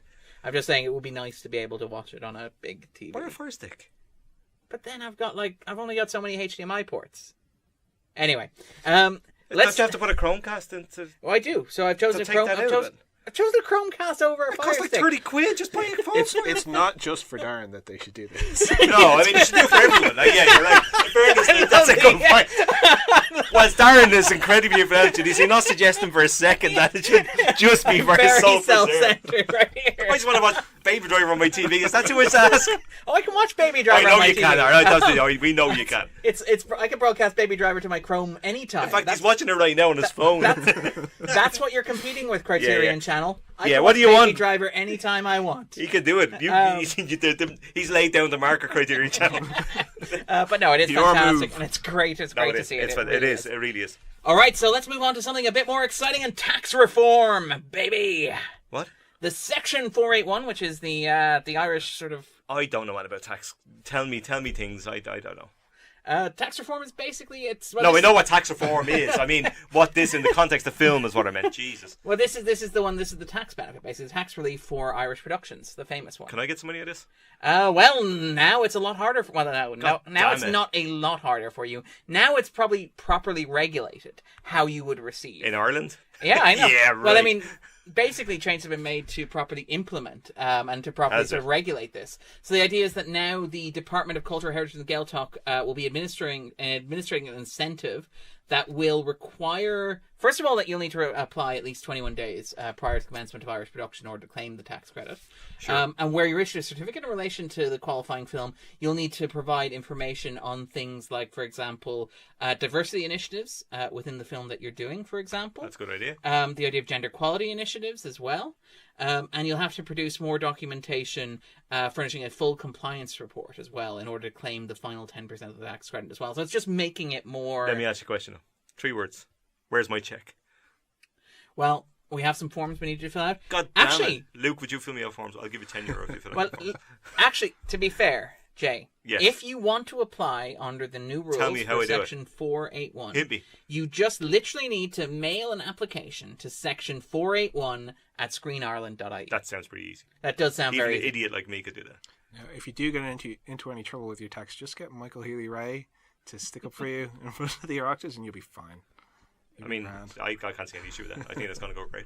All right, let's move on to everybody's favorite part of the podcast. It's the top 10. Woohoo! Ooh, I know, yeah. Excitement is palpable in here. I can tell. Well, I mean, to be fair, there are people who've actually seen movies in the top 10 this week. Including me, I might add. Very rarely happens. So at number 10, it's What Men Want. I have not seen it. Anybody? No, I've not seen that one. Anybody? Bar that one, we're going great guns. We are men that didn't want to see it. Yeah. Because you already knew What Men Want. No, I've seen What Men Want. It's not terrible. It's not particularly great, but it's held together through the sheer force of will of Trisha P. Henson. I think it's done okay as well, isn't it? It has indeed. At the Irish box office, earned €357,000. It's okay in the quite States good. As well. I think she's a good draw. It's a good draw and an underserved audience. Yeah, great. As well. She's good. I like her. And again, it's worth noting, by the way, that we'll be talking about in the new release is a similar sort of film as well, which takes an old concept and sort of reworks it with an African American sort of twist, and also a clever inversion of that as well. Okay, cool. I wonder what we could possibly be talking about. Yes, we're talking about Hellboy. No, we're not. At number 9, it's 5 Feet Apart, which I have not seen. No, I've not seen that one. God damn it, Luke. What's the point of having you on here? I know I'm the youth representative, but I've not seen it. With the and kids. with it. Jay, we're going to have to keep you 5 feet apart if you're not careful. Steady. How? What? Okay. At number 8, I believe this might be a film that somebody here has seen. It's The Sisters Brothers. Yes, I have seen this one. And I'm about to set the record straight. Yes, that's what I'm here to do. So I saw The Sisters Brothers at DIF, and then I saw it again last week. I really like it. I know, Darren, you've seen it 3 times, and you're not too keen on it. But so I had read the book last year by Patrick DeWitt, and I really enjoyed that. It's not, it's not a life-changing novel or anything, but it's this kind of amusing, episodic book about the Sisters Brothers, Charlie and Eli, who are these kind of dim-witted, mean-spirited cowboys that traverse across America, killing everyone they find in pursuit of a person that they are actually meant to track down and kill, or torture and then kill. And the marketing for this, even though I was really excited for it, had me very wary because it's pitched as this kind of Step Brothers in the Old West kind of thing. Funny you should mention that. Myself and Jay were at a screening where they showed a trailer for The Sisters Brothers. Yeah, and it does have a bit of the trailer is... Well, Tainted Love, I think, is the one that they use, right? It's very wackadoo. It does. It has a Will Ferrell vibe off of the trailer. So I was wary. I love Casa de Padre kind of. I love the idea that you can't get Will Ferrell. Joaquin Phoenix will do in a pinch. I like Casa de Padre, by the way. Anyway. But what I actually found is that, if anything, it turns the comedy from the novel way down. And kind of adds a kind of a pathos to the stupidity of these two characters, and I kind of really appreciated that. Audiard kind of he approaches the two of them with a sensitivity and a kind of not pity, but a kind of a regard for the way that their lives have ended up like as they have, that I wasn't expecting, and I really appreciate it.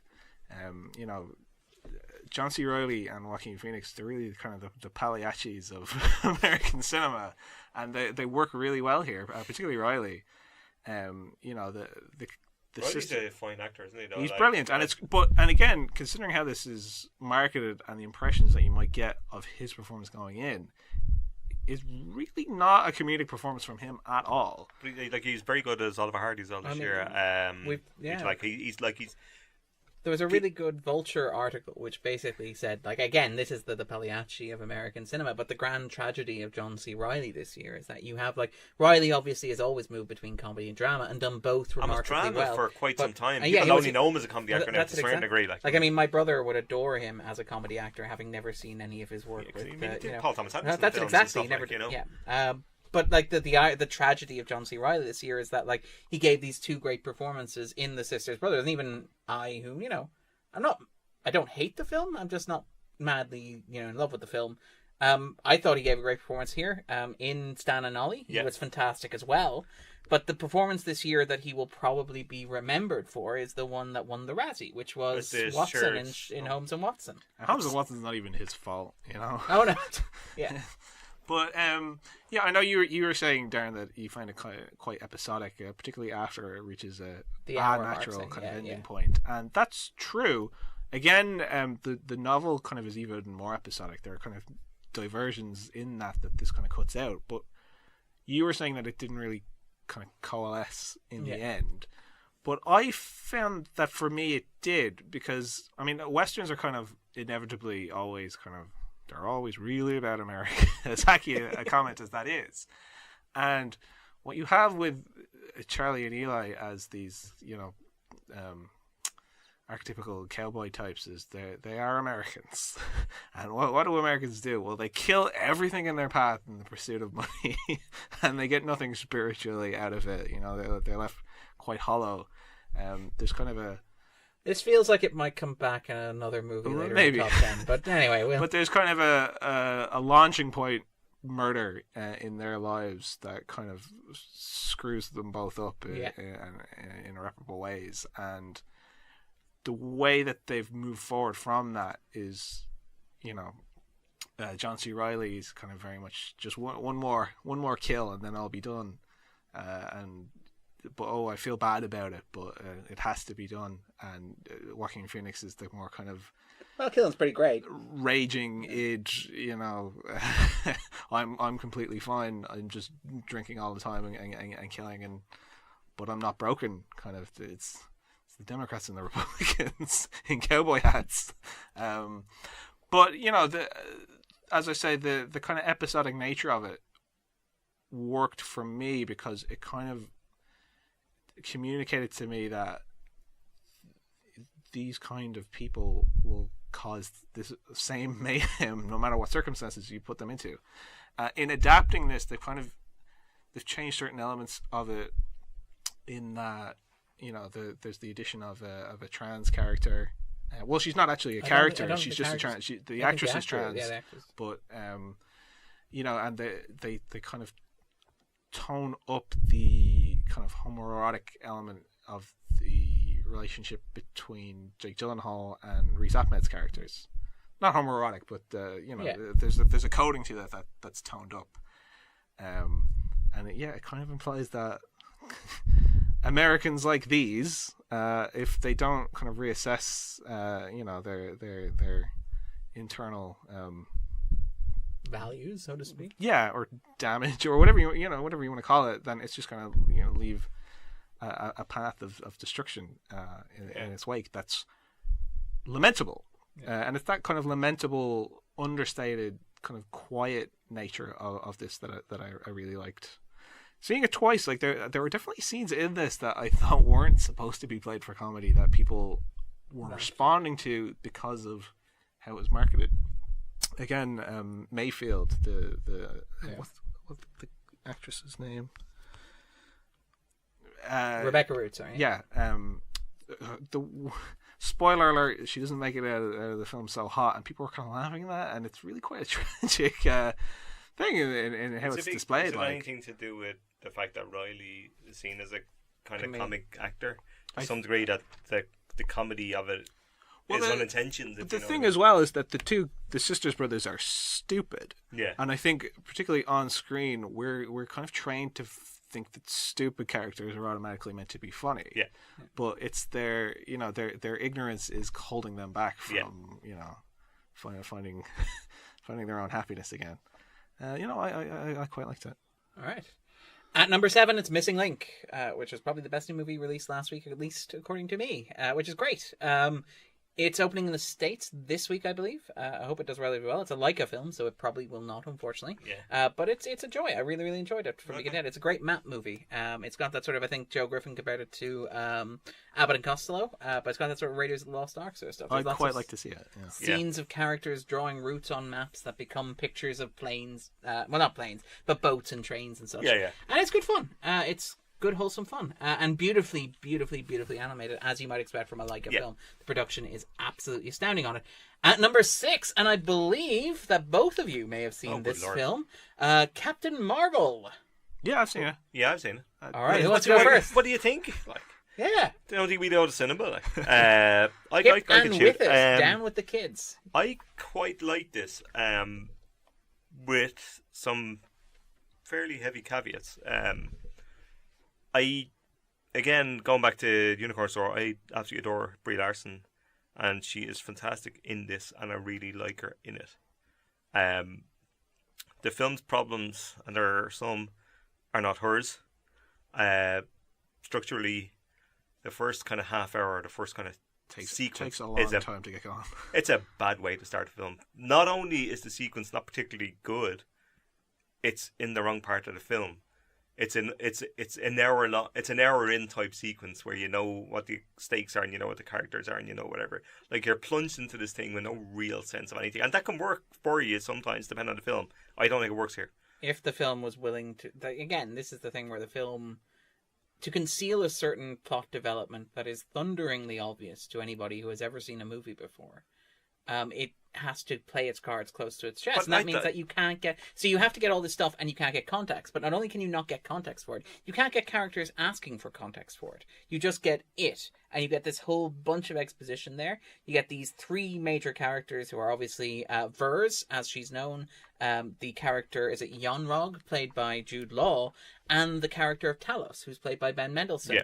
And you are not allowed to spend any substantive amount of time with any of them or to get to know any of them, because that would undermine the potential narrative development that's coming an hour in. I don't think... I think you're right to a certain degree in terms of the structural reasoning for what the film started with, but I didn't see it played as a major kind of surprise. The whole film for me, and I know you kind of agree with this anyway, but is her finding her feet and finding out who she is. I think that's the whole bit. Yeah. It could have been handled better, sure, but I don't think it's trying to go, oh my god. I think it actually works quite naturally from the point she crash lands onwards. Well, it works quite naturally in that it's a logical extension of the premise. Yeah, but I don't think it treats it as a spoiler or as some sort of massive. The editing, it's even just little things like the editing. So the sequence where when she's landed on Earth, she's talking to Jude Law and she's on the phone with him, and the way that the sequence cuts immediately from Jude Law without giving you even a reaction shot or a sequence of him turning to somebody else to say something. There's the opening where she has a dream, I think, about the crash. The crash, and the way that she sees it the first time is not the same way that it actually happened, and but that's okay though. Yeah, that's fine. I mean, that's grand. That's a false memory or whatever. But but in terms of how they kind of approach hiding the big kind of twist of it, I don't. It just kind of feels like for the first, as you say, the first bit of it, it was quite slow going because they have to hide a lot. Yeah, but I didn't like. That's the functioning reason for it. But as I said, I didn't think it was. I thought the whole thing after that worked well. I don't think there was it's quite obvious who Jude Law is. And what his function is. And He's played by He's played because by he's played by Jude Law, right? But then again, a these- lot of like it's Ben Mendelsohn is very much that character as well. They're, I really like they're that. relying on that shorthand. Yeah. Of, oh, he's the villain. Ben yeah, Mendelsohn, yeah. It's But in a space movie. And I like what they do with Mendelsohn in it, I have to say. Well, Mendelssohn's quite good. He is. No, I he's think he's great. very good. I really liked him, and he's a surprising light, just a touch again, Well, which he generally doesn't get to It's do. good to see him sort of having that, agree. because he's so used to playing like sad Ben Mendelsohn or bad Ben Mendelsohn. And I liked him in this, the kind I'm of good to see dignified glad Ben kind of Mendelsohn. thing. And I liked him, and I liked him and Larson. I liked Larson and Jackson. I liked Goose. Obviously, a Top Gun reference, because of poor Andy Edwards. Anyway, I still haven't gotten over that. Also, Top Gun's great. And you should really rewatch it. It's much better than you think it is. But anyway, God bless Tony Scott. You're And down for the sequel? I would see Tony Scott directing this if you're still alive. This feels like it could be almost a sequel to Top Gun in many ways. I would have been happy to watch Tony Scott version. I would have been very happy to watch a Tony Scott version. But I liked it. I watch a Tony Scott version of anything. I think me too. But I like it's mid-tier Marvel for me, Yeah, and I'm that's okay alright. with mid-tier Marvel. It's weird because we both rated it the same on Letterboxd, where we don't feel like we feel that we're rating the same film. If you know what I mean. No, I mean, like, there's a lot of it that I like and a lot of it that I admire, and a lot of it I think it does relatively well. In fact, I think it does a lot of little things very well. I agree. It does 90s nostalgia, it does remarkably well, and it doesn't get a lot of credit for it. Yeah, 'Cause and a the lot of soundtrack's great as well. a lot of the criticism of the movie's 90s nostalgia is that, well, it's not really the 90s, and that's the whole point. It's playing with this idea of 90s iconography. Yeah. Again, the idea of the Kree as, like, leftovers 80s space communists. Yeah. But, oh my god, they're not, because it's 2019. They're actually, Redditors. Yeah. Also, it's like, oh, the Skrulls, they're very clearly like the sort of, like, the monsters from the X-Files or the changelings from Deep Space Nine. They're these formless, This means nothing to ominous... me, by the way. I didn't get any of this. Okay, But they're like these formless sort of, infectious, corrupting, viral sort of entities that come in, sneak, pretend to be. They're deep state, man. Because, of course, that's 90s nostalgia. That's like the paranoia that informs so much of 90s pop culture. And then it's like, no, it's 2019. They're not that at all. They're something completely different. And I really like that, like, logically. If I knew all of that, I'd like that too. But Okay. I don't know anything about that. But I thought that was all very clever in terms of understanding what it was doing in a way that a lot of nostalgia and pop culture nostalgia in particular doesn't do. Where you get a lot of clumsiness, which is, well, we did this in the 90s. Why can't we do this now? Sure. Captain Marvel's like, well, we did this in the 90s, but it's not the 90s, so let's figure out a way to make this work, which I admire about it. I mean, I liked it. It does get you thinking, though, and I'm not going to get into deeply, but like there's a mid-credit sequence at the end that it's like, maybe 10 years ago you could have done the same thing, like, because you've been through a lot of battles in the last few years. Oh, you mean sort of plot development? Yeah, like logically. yeah. Oh, yeah, no, It's no, like, but I mean that's so lads, par for the course. things are attacking New York. Maybe you should press the button here. Nick Fury's like, no, I'm waiting. You have yeah. a Hulk and everything, and that's fine, right?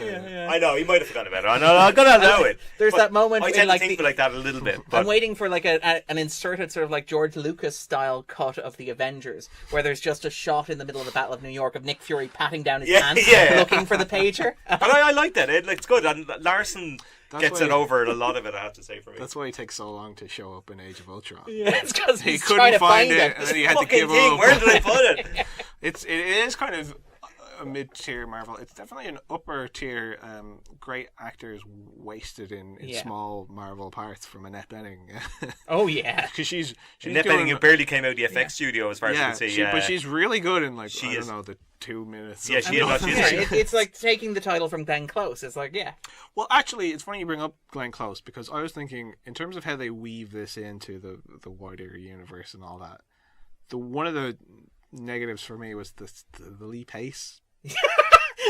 Sorry, who's Lee Pace again? Oh, he was Ronan the Accuser. Pushing Ronan the daisies. Accuser. He's okay. He's No, who is he in Thorpa this? Smurf. Thorpa Smurf. The big blue. The big blue guy with the hammer. He's the guy that. See, So that's remember exactly the problem. Yeah. Is that he's nothing in So this. remember the bit where the fleet gets blown up and he's like, "Yes, bring me the woman." Oh, the hologrammy yes, guy. yes, And then- the guy that Jude Law Yeah, talks to yes, make you yes, think that yeah. Jude Law is a nice guy Yeah, by yeah. comparison. Yeah, Yeah, so I never know who Lee as Pace far is. as I understand, there was more to his character in this, but it got cut, and that might have had an effect on. It does feel like it was cut almost to an inch from its life. Like even there's a little bit later on, there's a joke involving a cat and Nick Fury, where there's a reaction shot from Ben Mendelsohn that lasts like a solid half of a second, which feels like, dudes, either leave the reaction shot in or take it out. Don't do half measures. But for what some of what they're going for story wise, I would have thought maybe if they'd had Glenn Close's character in this, I mean, they probably couldn't have made it work scheduling wise. Or Glenn Close was like, I was in a Marvel movie. What? When did I get that check? But that was good. I enjoyed it. It's one of those ones that it's not going to particularly live long in the memory, but I enjoyed it when I was watching it, and most of that's down to Larson and Jackson. I'll say this, because and Goose. Endgame is coming out soon, I briefly flirted with the idea of taking my time and going through all the Marvel movies again, and I think I got about an hour into Iron Man, which is still a good film, and I went, I actually don't really want to do this. It's a lot of commitment. But Captain Marvel I would watch again. Yeah, no, I might at some point. It's just like, yeah, it is, and it's one of those ones that I was enjoying it. Well, when it got to a certain point, I was certainly enjoying it. When I was watching it, I was kind of swept along with it, like, and it's kind of all I asked for. Like, it's like, I mean, again, we haven't necessarily had the best run of blockbusters so far this year, and don't worry, we're going to get to that in the new releases. But yeah, I mean, it's grand, it's fine. It does a lot of small stuff very well. It just doesn't necessarily stick the landing in the way, or it doesn't do the big stuff in the way. But it's okay. Like it to. I mean, I enjoyed it, so what are you going to do? All right, what am I going to do? What are you Jay? going to do, Darren? I'm going to move on to the next film on the list. Do it. Thank you, Jay. Get to the chopper. Number 5 is Us. Us is not very good. Us is very good. No, I'm going to enjoy this. I have somebody on the podcast who agrees with me. It's great. This is the one time I'll be in the majority. Yeah. This will be the one time I'm in a majority. Knock yourselves out. I'm going to enjoy. Oh, Jay. No, not literally.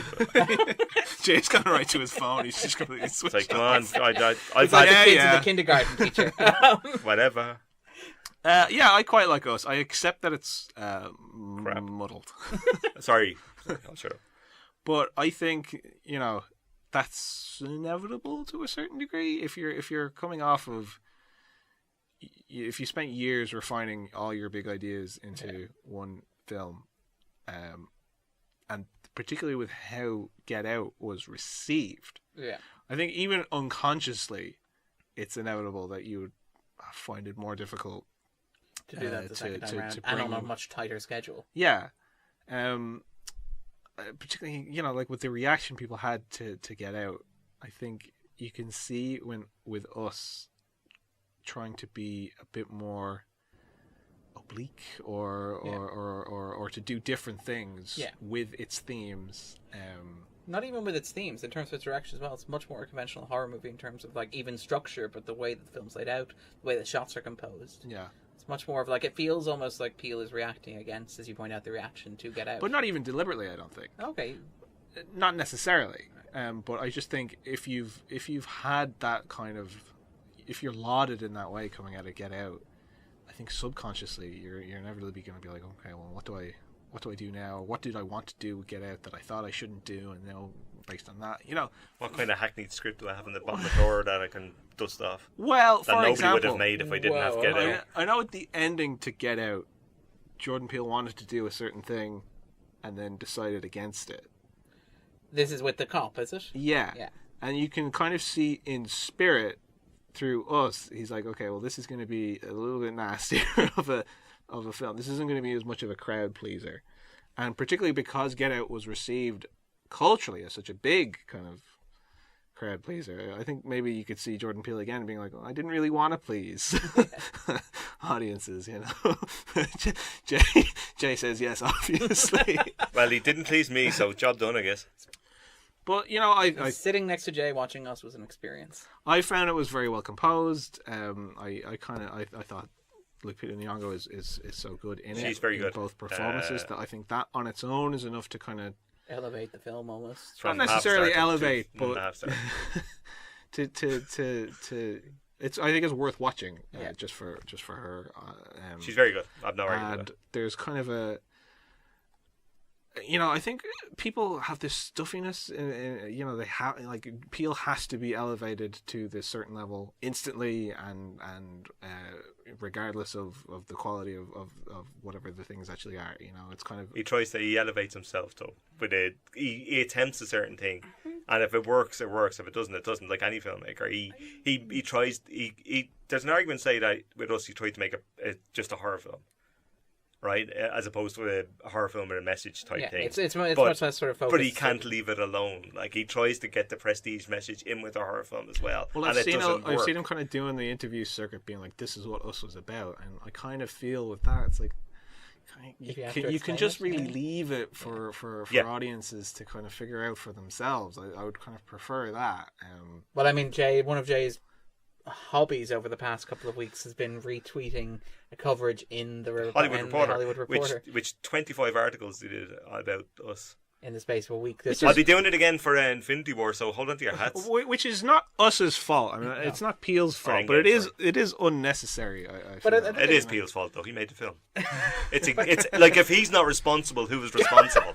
I mean, for the love of Christ, audiences. It's not my fault. Okay. He made the film. But I think it's a broader cultural reflection of the fact that we want answers and explanations. No, for absolutely everything. But that's two different issues. He made a sloppy film. He can say what it's about, all he wants, but it's with the best will in the world, it's a bit of a mess. And even if you liked it, I don't think anybody could say that it's expertly constructed in any real way. It's messy, but like what I kind of meant earlier was that, like, Get Out, if in reception Peele knocked that out of the park, that doesn't change it from being his first feature film. And then going into his next one, if he's playing around with ideas and that, if outsiders are automatically going, "Oh yeah, no, it's a masterpiece." But I've seen people say that about Us. But that's what I mean. Is if people are saying that about Us, even though it's messy, that doesn't necessarily diminish Peele's kind of abilities or the good points of this. Peele's a very good filmmaker. It doesn't mean that going into his next films he can't go, okay. No, I completely agree. What I said when I came out of cinema, and I said, Darren, is that felt like a script that needed another 4 or 5 goes over and more time. It seemed like Get Out was a massive hit, both critically and commercially. For a cinematic first film, was out of the park, kind of Oscar kind of territory. It was unreal. Like, I'd never seen anything like that, particularly for a filmmaker of colour, which, this is a big deal. And there was a kind of thing, the sense to me with Us was that, like, let's get something to production right away. Let's capitalise on that. And that feels like, in retrospect, a mistake. That he probably should have taken his time. I'd like to watch Us again 10 years from now. When he's got like 4 or 5 films and how it sort of fits in that. I would never like to watch Us again, ever, because it's terrible. I found there's a kind of as I said, with him getting kind of nastier and that being maybe more what he wanted to do, there's kind of a joy to in it that I really appreciated, like with Tom Heidecker's performance, which I really liked. What about the 20-minute exposition dump that just kept going and going and going? But with the exposition at the end, like, there's really nothing to suggest that that's supposed to be taken as the literal truth. It's that one. No, it's not that. It's so fucking dull. It just goes on. It's like the film grinds to a halt. Sequence, which I quite like. And then the other thing is, like, let's split the characters up. Okay, what are all the characters doing? Nothing. But the way you split them up, it doesn't matter. Cuts to the other character. Somebody standing at a car. Cuts to the other character. I'm sitting in a boat. It's like nothing is being done. The film grinds to a halt. They're like, lads, this is supposed to be a horror film. What are you doing? No, just no, heavy no. Whew, I'm getting warm and cranky. This is not going to end well, frankly. Literal heated discussion, ladies. Sorry, and gentlemen. I try not to be cranky. I'm going to say I thank you for coming on, Luke, and I greatly appreciate that. Me too. Somebody else I don't think we convinced him. No, I listened. I don't think we did, but it's given I that wanted to like it. I went in hoping to really like it. I am a huge fan of Get Out. That I know how all the other regular panelists feel about Us. I'm going to savor this moment. Yeah, enjoy. At number 4, Peppa Pig, Festival of Fun. Yeah, skip it. Nobody has seen it there. It's twice as good as Us. It's the film of the year. Peppa Pig's. Comparatively speaking. All right. At number 3, Pet Sematary. I thought it was going to say Green Book. Oh, thank God. That's gone. Green Book's gone. Thank God. I keep justifying that every week. That's sort of the splurge, yeah. Jay's favourite Oscar contender of 2018. It was second favourite. Anyway, but yeah. That doesn't necessarily mean that it's good. No, it does not necessarily mean that. And speaking of not being good, Pet Sematary, no, I didn't like this. I heard bad things. I haven't seen it yet, but I've heard bad things. I liked it. I didn't love it, but I quite enjoyed it. It was very boring. And kind of, very, I don't know, there were bits in this that I think hit the unintentional comedy zone, which is not really what you want. In cinemas. I've heard stories of people laughing at points where you shouldn't. Now, to be fair, I'm only saying I heard. I know, but I'm talking about, like, I went to a screening of Suspiria where people were laughing inappropriately. I think you had a which Suspiria? The recent one. Well, that's probably because it's like 4 hours long. Thanks, Jay. But you gotta release that tension somehow. Yes, I think some of these were supposed to be funny, but like, there's a moment, for example, as you may be aware, listeners, don't bury your cat in the pet cemetery. Yeah, it's probably it'll come back bad. There's the bit where he's going to. If the Ramones haven't convinced you, I hope that Luke has. There's a bit where he's going to syringe the cat, get rid of it, and it's looking at him, it's all evil, scratching at him, and then it looks at him, and suddenly it's good again, and it's looking at him with these big eyes, and it's like, it's completely different. The fur is like comes the lighting down, is softer, and it's giving him the kitten eyes, like, please no, I'm good now. And you've seen like Puss in Boots from very Shrek 2. That's very Looney Tunes. Yeah. And I was like, is this supposed to be funny? Well, there's a campiness to the original, the 89 one, which I rewatched last year, but also is very aware of the horror at the heart of it in the ways that, I'll probably go and see it next week, so I'll come back to it. But my reading of it, they may not be as aware of, like, the horrors of the novel is around the kind of broken people paternal failure. Yeah, and the kind of hold of death, not necessarily about reanimation, but more about the whole that death has and what you'll do about it, and the grief around the end. And by the readings of this, it sounds like it didn't quite grasp that. Yeah, that's what I mean by boring, because there's some laughs, there's a few scares. It'll make you laugh, it'll make you think. But there's no, it won't make you think, because there's really nothing going on behind. This is tremendous. It's fine. I love this novel. I was home for some of the. I won't get into detail, but some of the changes and approaches that they have with the source material really takes away from the that kind of exploration of grief, which is the Pet Sematary's kind of big selling point. And I was talking to you about Pet Sematary, Darren, and I was saying my fan gripe is that I thought Shyamalan should have directed this, and I'll tell you why. Who? M. Night Shyamalan. For two reasons. One, because I think Shyamalan is at his best when he's forced to approach the more kind of human elements of his characters, and I think he would have been pretty good at kind of bringing out that kind of reaction to death and grief element of this source material. And to be fair, he's also quite good in the rough Americana sort of thing. Yeah, exactly. Yeah. Like that, yeah, I think in general he and King would be a good combination. The other reason is the that third act would be something called of a King Shyamalan combination. Oh God, who knows where it would go? Yeah. But the other reason is that Pet Sematary is kind of a metaphor for his career. That's not bad. Well, another Luke theory. Somebody didn't care for the invitation. I mean, like with Unbreakable. Sorry, what's the one? The visit. The glass. The guest. The guest. No. Glass, yeah. Glass. No, one you've but not seen. The one I've not seen, but there was one that brought him back. Was it it's the one where they visit the grandparents? The visit, yeah. The visit, yeah. Which I see. That's a real film. I thought it was made up. I kind of like Minus the Rat, which, if you've not seen, is kind of maybe all you need to know. But he really did have something good there around the time of Unbreakable, and then it died, and then he literally buried it at the end of Split, and then it came back wrong in Glass. So I like this thinking. This is good. It would have made sense thematically.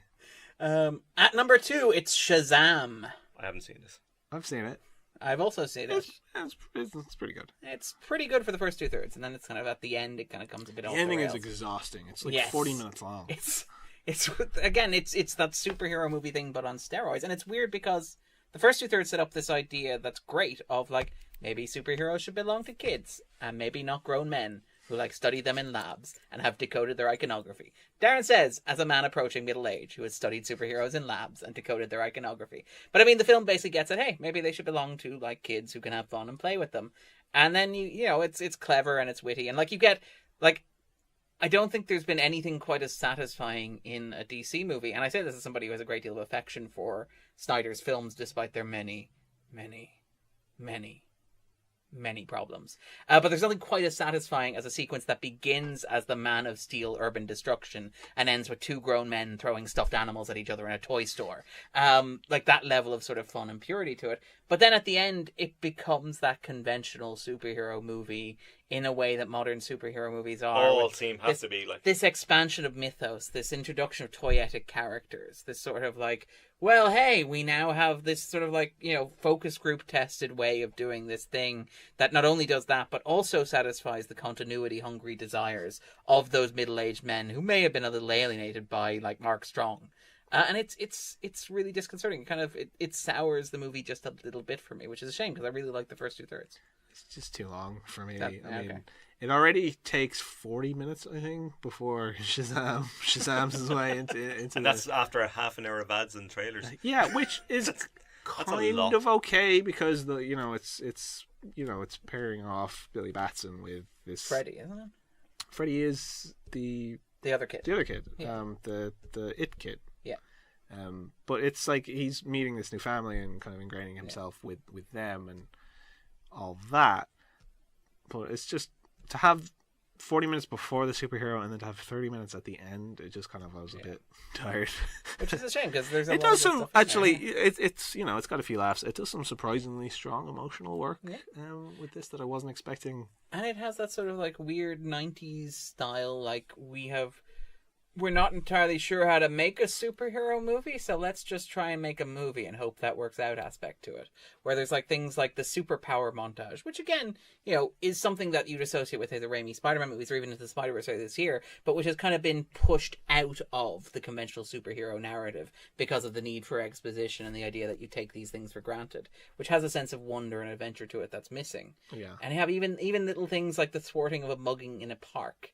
Which is one of the best sequences in the film, but is something that another superhero film would rarely bat an eyelid these days because of the sense of scale and sort of majesty and awe that it seems to expect. It's a kind of a common enough problem with superhero movies these days where they feel scaled down until they're not. Yeah. Also, the CGI in this is pretty bad. Yeah, I might pass this. But then you won't see the caterpillar with a Mr. Mind. This has the best post-credits scene I've ever. Really? Well, not the best. Certainly the most. I think the big success with Marvel with their post-credits things is that you actually didn't have to have ever seen any of them or ever have to have read any comic books to get hyped for the next one, which is the point of them.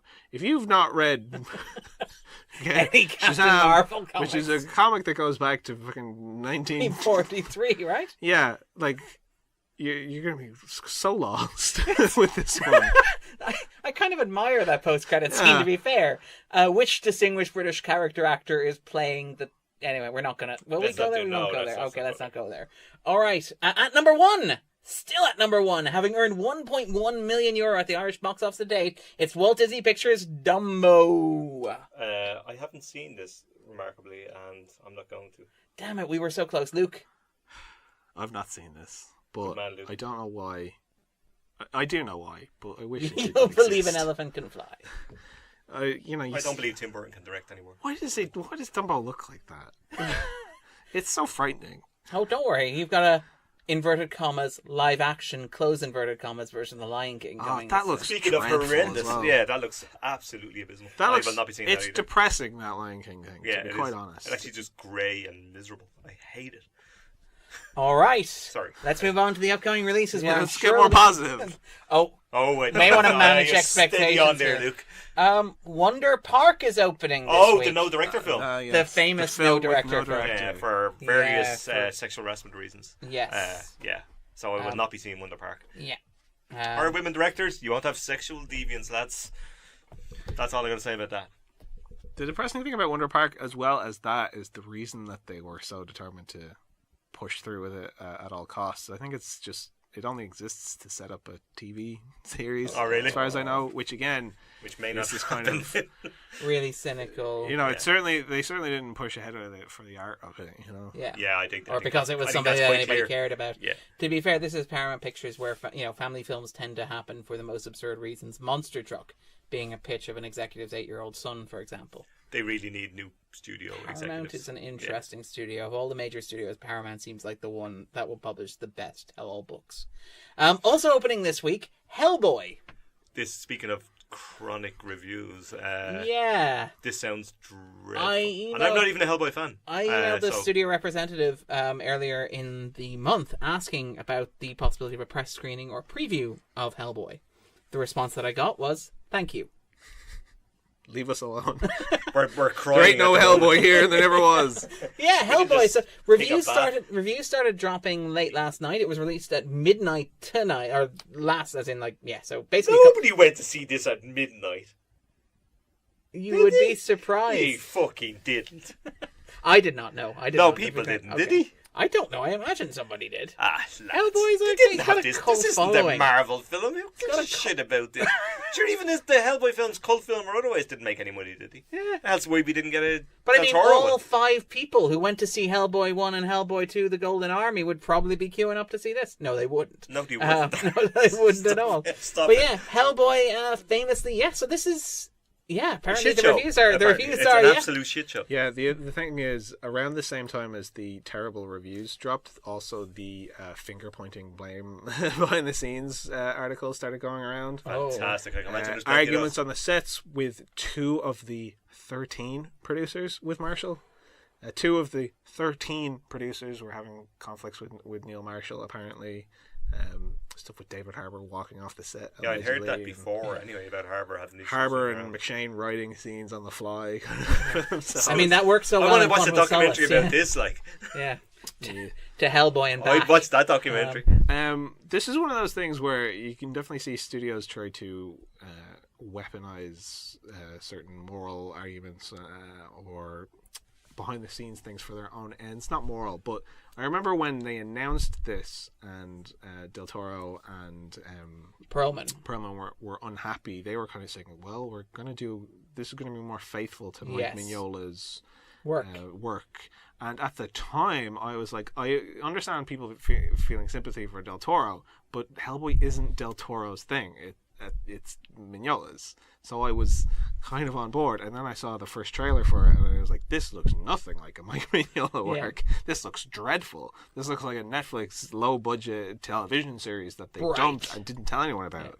The CGI looks awful. The lighting looks awful. The whole thing looked terrible. I seen the trailer as well. David Harbour looks uncomfortable. The bits of it that they're choosing to show you to encourage you to watch it are awkward as hell. Yeah. And that's the best that we have. It looks so confused. You take that 9% in Rotten Tomatoes and run with it. Yeah, but I mean, and you're right that it does sort of weaponize that, because I mean, there was some suggestion by the scenes that Mignola, while he was relatively happy with the Del Toro versions, and while he's been quite, vocal about how much he appreciated them and appreciates Del Toro as an artist, he was maybe not entirely happy with how it reflected his work, and so it was quite there's some suggestion that maybe that is part of the reason why the film was sort of pushed ahead, because they knew that if they weren't going to get Perlman and Del Toro, who were both chronically busy, you might be able to get Mignola, and Mignola will bring the fans with him, so to speak. Yeah, the thing is, if they were honest about wanting to do something that more reflected Mignola's work, and they obviously were, they would have done an animated version of it. And that they've done several animated ones, haven't they? Well, like a feature. Can I ask a question though? Does anybody really give a shit about Hellboy? Hellboy is great, but the things that make the Hellboy comics good are not translatable to film and mainstream audiences. Yeah, that's what I mean. Just make a low budget. Which is why they have had this confusion about how to make it accessible to mainstream audiences, and have apparently landed on some kind of. This is kind of why I love This is kind of why I love Punisher Warzone, because to me, to make something not like that's not going to really go over, right? But if you make it cheap and you make it nasty and you do something proper, you'll get an audience. And Marshall would have been great for that. That's what I'm saying. I was very excited about the prospect about Marshall Hellboy. Marshall swings the 20 fences. million dark, do what you want kind of thing would have worked like gangbusters and less risk as well. Marshall doesn't have the best track record, but at the same time, he always swings for the fences. And while I'm not always entirely happy with what I've watched, I'm kind of glad that I took the time to watch it. Like, Doomsday is a shit show of a movie, but dear God, is it insane. And sort of like, I also have a soft spot for like Dog Soldiers. I know Jay disagrees, but The Descent is arguably one of my favourite horror movies. Okay. It's okay, but I like Dog Soldiers. But like, I wouldn't mind in theory a Neil Marshall Hellboy movie, while obviously preferring a Del Toro Hellboy movie because Del Toro is the better director. Yeah. Wouldn't mind that in theory.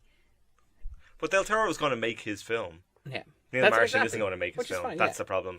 Well, but again, apparently the arguments with producers, they wanted certain things. Marshall wanted to do things his own way. But if Del Toro's going to get his own way, Marshall isn't. That's the problem. That's fair. One of them has an Oscar for a fish. He didn't before show that, up for the premiere for this. Apparently, what? Really? Whoa, okay. Right. So apparently, like Okay. we're talking like after it was out of his hands, sort of stuff. Are either of you going to see it for next week? Red, white, hand. I don't think so. I don't think I'll have time, unfortunately. Luke, do it. Do it for all of us, Luke. Do you know what? I'll see it. You're a trooper. I'll see Yeah, it. you are. This guy right here. I I'm will pointing at him. Buy you a donut next week. I've earned it. You will. You earn it every week, Luke. Don't go. I will. What is? Well, sorry, it's a film. What? Is out this week, What is it? which I have not heard about. Directed by David Gleason, written by Ronan Blaney. Oh, this is the Irish Stephen Dorff. Yes, Stephen Dorff one. Yes. Action. This is the one that's been sitting in the can for Yeah, a Niall's little seen while, this right? at Galway. I think he was as magnanimous as can be, but I don't think he was a particular fan of it. I didn't see it because Stephen Dorff was in it. Stephen Dorff is Stephen always Dorff is great. I I in didn't it. have any He was endorphins great. to spare. hey, Sorry. But he, I've been wasn't, holding that one for a while. wasn't he great in True Detective? He was good. Oh, okay. He wasn't terrible. I think we can say that. And I mean Blade. Let's move on to the next one. Okay, fine. This one I've seen, which is Little. This is the one you were referring to earlier. Yes, which is the sort of taking the sort Big. of what men want, sort of big, inverting a premise of a beloved classic sort of 80s or 90s movie, inverting it and doing it with an African-American cast, which is fascinating. And in fact, Little's very conscious of that. In the same way What Men Want was conscious of that by casting Richard Roundtree as the main character's father. I'm not casting Mel Gibson. Almost as kind of a nod to this idea of like a modern studio-friendly blaxploitation sort of thing, where it's like, well, we're gonna take old kind of familiar premises and rework them. They're just gonna be like studio comedies. Richard which is Roundtree's had a very bit strange. of a weird odd late career, just Oh, yeah. popping up in whatever He's film back with black in cast. Shaft. I know, yeah. Yeah, he's back in But Shaft. that's right. And he's like, listen, we're doing a film with black cast. We need somebody to give it a bit of street cred. Do you want to come in, wear a leather jacket? Sure. How much are we getting paid? And Little has that as well. Little sort of has that moment where it kind of acknowledges its place in the inverted commas, sort of like modern blaxploitation canon, so to speak, by having a sequence where the characters sit down and watch The Wiz together and acknowledge how wonderful it is. But yeah, Little is a fascinating film for a number of respects. It actually works quite well. The biggest problem, it has several big problems, which hold it back from actually being good, which is unfortunate. But like, it's not consistently funny. Which is obviously a deal breaker with a comedy. I don't think I it's one laughed of out the loud. big but problems it's kind with of a comedy, tends like to it be an is, issue yeah. with it. But on the other hand, it has this incredible charm that runs through it, and a surprisingly sort of like genial nature. It's got a lot of compassion for most of its characters in a way that like studio comedy rarely doesn't. Okay. Where you have like even a character who's known as D-Boy, who is basically the main character's fuck buddy, is introduced doing this absurdist sexy dance, which doesn't really work, and is portrayed as like, I can say that for a fact it doesn't work. It never worked. never worked for you. No. But Little then sort of weirdly develops him into this kind of almost fully formed, sensitive, compassionate character in a way that's surprisingly gentle for a movie that kind of seems like it might. It sounds be. okay in a I'll watch it at home Yeah. kind of way. It doesn't sound like one I'd be rushing off to No. the cinema to watch. Notably, like it's got several things in its favor. That general gentleness is probably one of the most endearing things, and that it's a movie that while I did laugh a lot, I kind of smiled a little bit. You can through enjoy it, which is- something. yeah. Like I've enjoyed comedies that haven't made me laugh, but had done other things around it. Like the kind of and there is a gentleman thing that you actually enjoy the characters and you like spend time with, even if it's not necessarily as funny laugh as out you loud hope or is. whatever. And the other thing is that Marseille Martin, the performance who plays the 13-year-old version of the title character. The title character is a tech entrepreneur who wakes up one morning and discovers she's been transformed into a 13-year-old girl. Obviously the inverse of Big. Again, draw what connections you will in pop culture between stuff like that and Shazam, which is the story of a superhero who turns back into... Shazam references Big very explicitly. Overtly, with the piano. There's a sequence where Mark Strong forgot that. danced across the piano.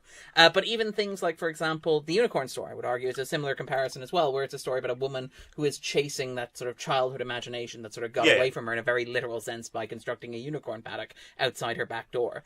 And it's kind of interesting how that maybe touches on this idea of, like, millennials as they exist today, and the idea that, our generation or a generation of millennials. Your generation. My generation, not yours. Not mine. Not yours, to be I'm clear. But Gen kind of X. How'd you like them apples? has been sort of like promised all this stuff and these expectations of being an adult that they can't accomplish, so they're not able to get married. It's a shit They're show. not- You're doomed, people. They that's the can't thing. own houses. They don't have career stability. and steady relationships are just a dream for them in theory, according to statistics. But you have this idea that, like, if that's the case, if all these measures of being an adult have been set out by older generations, by the boomers, and even by Generation X, I won't take any responsibility. I know. I take the point. But the idea that, like, if that measure of being an adult is unattainable for people of a generation, a millennial generation, then what is left but to retreat to childhood? And maybe that's reflected in the pop culture that we consume, which is largely, like, infantilized, and this idea of, like, superhero blockbusters that are based around characters that we grew up with in sort of comic books. But also, I can see all that. Yeah, and that sort of stuff. And it's kind of little, I don't think, quite gets at that in any sort of profound way, but it's an interesting illustration of that. Right. But Marseille Martin, who's 15 years old, playing a 13-year-old, which is very strange, partly because I'm old now, and there's, like, people who are young look like they're 8. So, you know... that gets worse, by the way. It does get worse. Also, because when I grew up watching, like, Beverly Hills 90210, when, like, the teens there were played by 30-year-olds. Yeah. So, like, for comparison, it's very weird. A 15-year-old playing a 13-year-old, she almost looks too young. But she's great. She's absolutely incredible. She produced this as well as a starring vehicle. I hate talented kids like that. It's sickening. She's 15 years old. She's starring in Blackish. Kind of hate her. Okay, so... Yeah. She has the clout. She has leverage. I hope it does well for her. And she's great. Superstar. She's actually legitimately great. All right, cool. And I would love to see great things. Jay, I believe you may have seen the next one. God, have we? Mid-90s. Oh yeah, shit. Is this the Jonah Hill you want to die on? Yes. It's only 84 minutes long, which marks it as perfect. Which is why I kind of watched it. I think because it's short, and this is the directorial debut of one Jonah Hill. And treading in well-worn footsteps in terms of the coming-of-age story. I mean, that again, you want to talk about nostalgia, that's a subgenre itself. You've got Greta Gerwig's Lady Bird, you've got This is Mid-90s, you've got even Bo Burnham's recent 8th Grade, which is more they modern. all kind of trod in the same pair. This is no Lady Bird, I can say that much. And it does bear comparison in the context of a first-time filmmaker and... doing nostalgically revisiting their youth, trying to recapture that and that sort of stuff. Mid-90s is much more conventional in the sense that, and maybe because it's a boys' story, and boys' stories don't really have as much variety, perhaps. They're a little more straight kind of focused than girls, as even in the teens. I think they're, girls and skateboards kind of thing, or I think there's a little bit more to it. But there's some, like, the cast is really good. It's got a really good kid whose name I've forgotten, called Sonny Suljic, who's very good. It has Catherine Morrison, has Lucas Hedges. Is it an A24 film? Yeah, I would imagine so. They've bought him lock, stock and barrel at this stage. You can stick him in literally anything. Who plays his older brother, who's a bit of an asshole.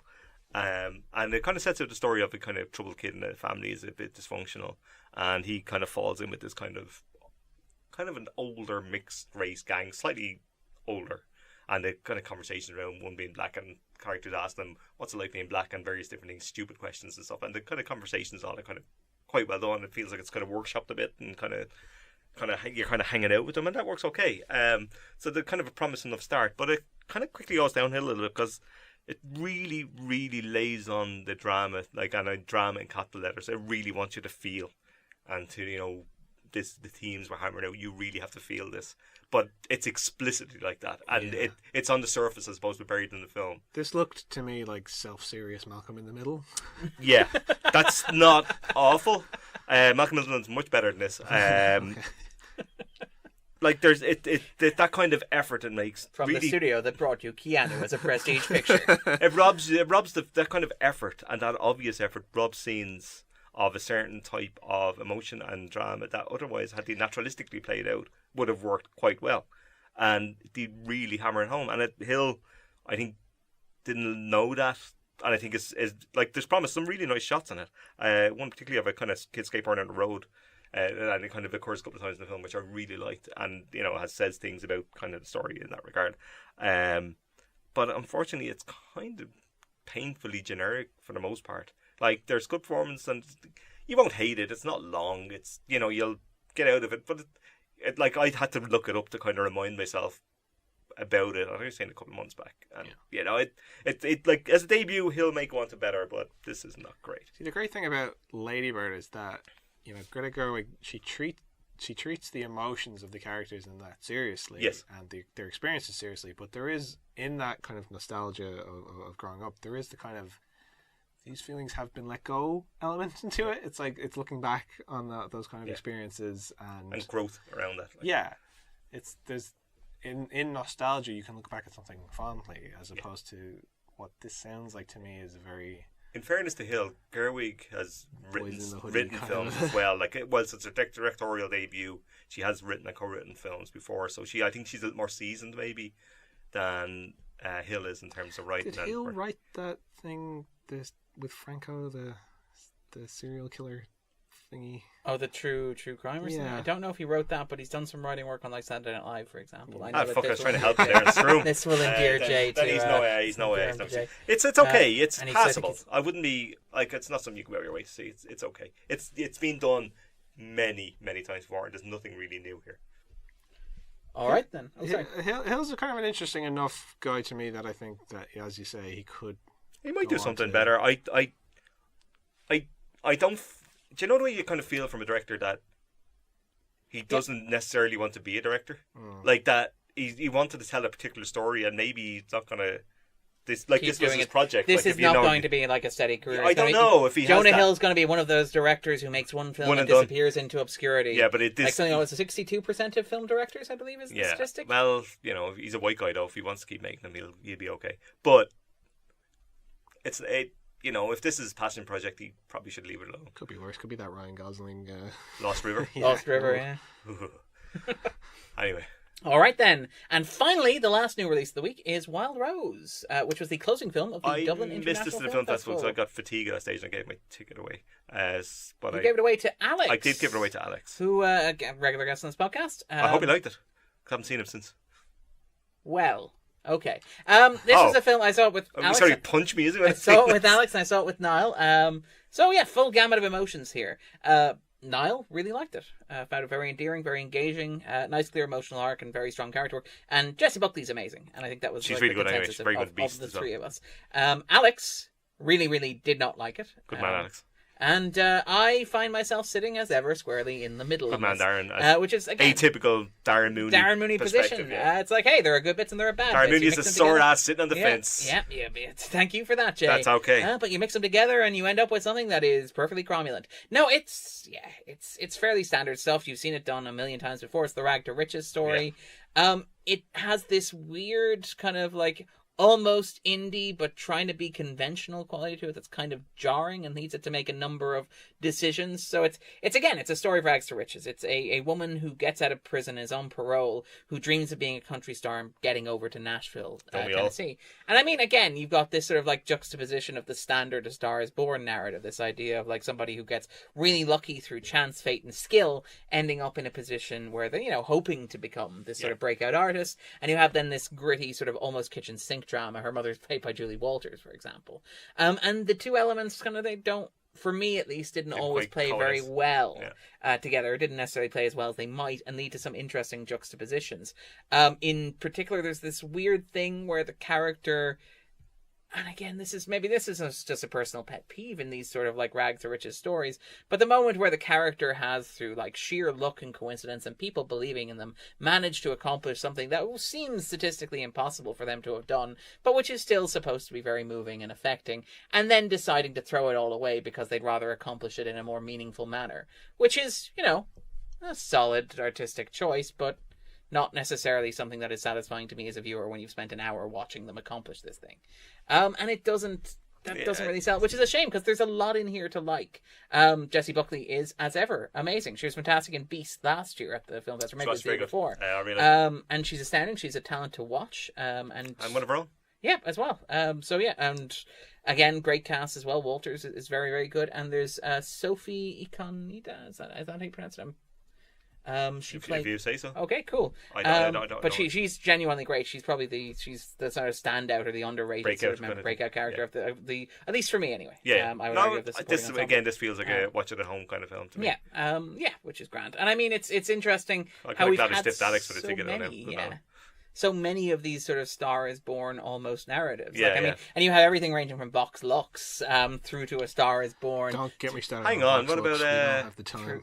through to things like Wild Rose, What about but the even Alex like Ross her Perry one, smell. her Yes, I was smell. about to jump to her smell. The as worst and then the Well, best film at the Dublin Film Festival. The best of the lot has been trending on Twitter this week, which is Pop Star, which is Never stopping. which is a better film Than all of those put together. If you were to put the star value of all those together, you would not end up with a movie that What a touches masterpiece, Pop Pop Star. Star. It's astounding, isn't it? I love it. This is Yeah. amazing. We have consensus between We the do, two of yeah, us. I really So like we it. should wrap this up I quickly think so. before Before somebody anything goes else- belly up. But if people are looking for a bit more Jay, a bit more Luke in their lives, where can they find you guys online? I'll be on the couch watching the Criterion Channel, but also on Twitter at JCall. I am Mr. Cynical on Twitter. That's cynical with an I, and I'm on filmanddublin.ie.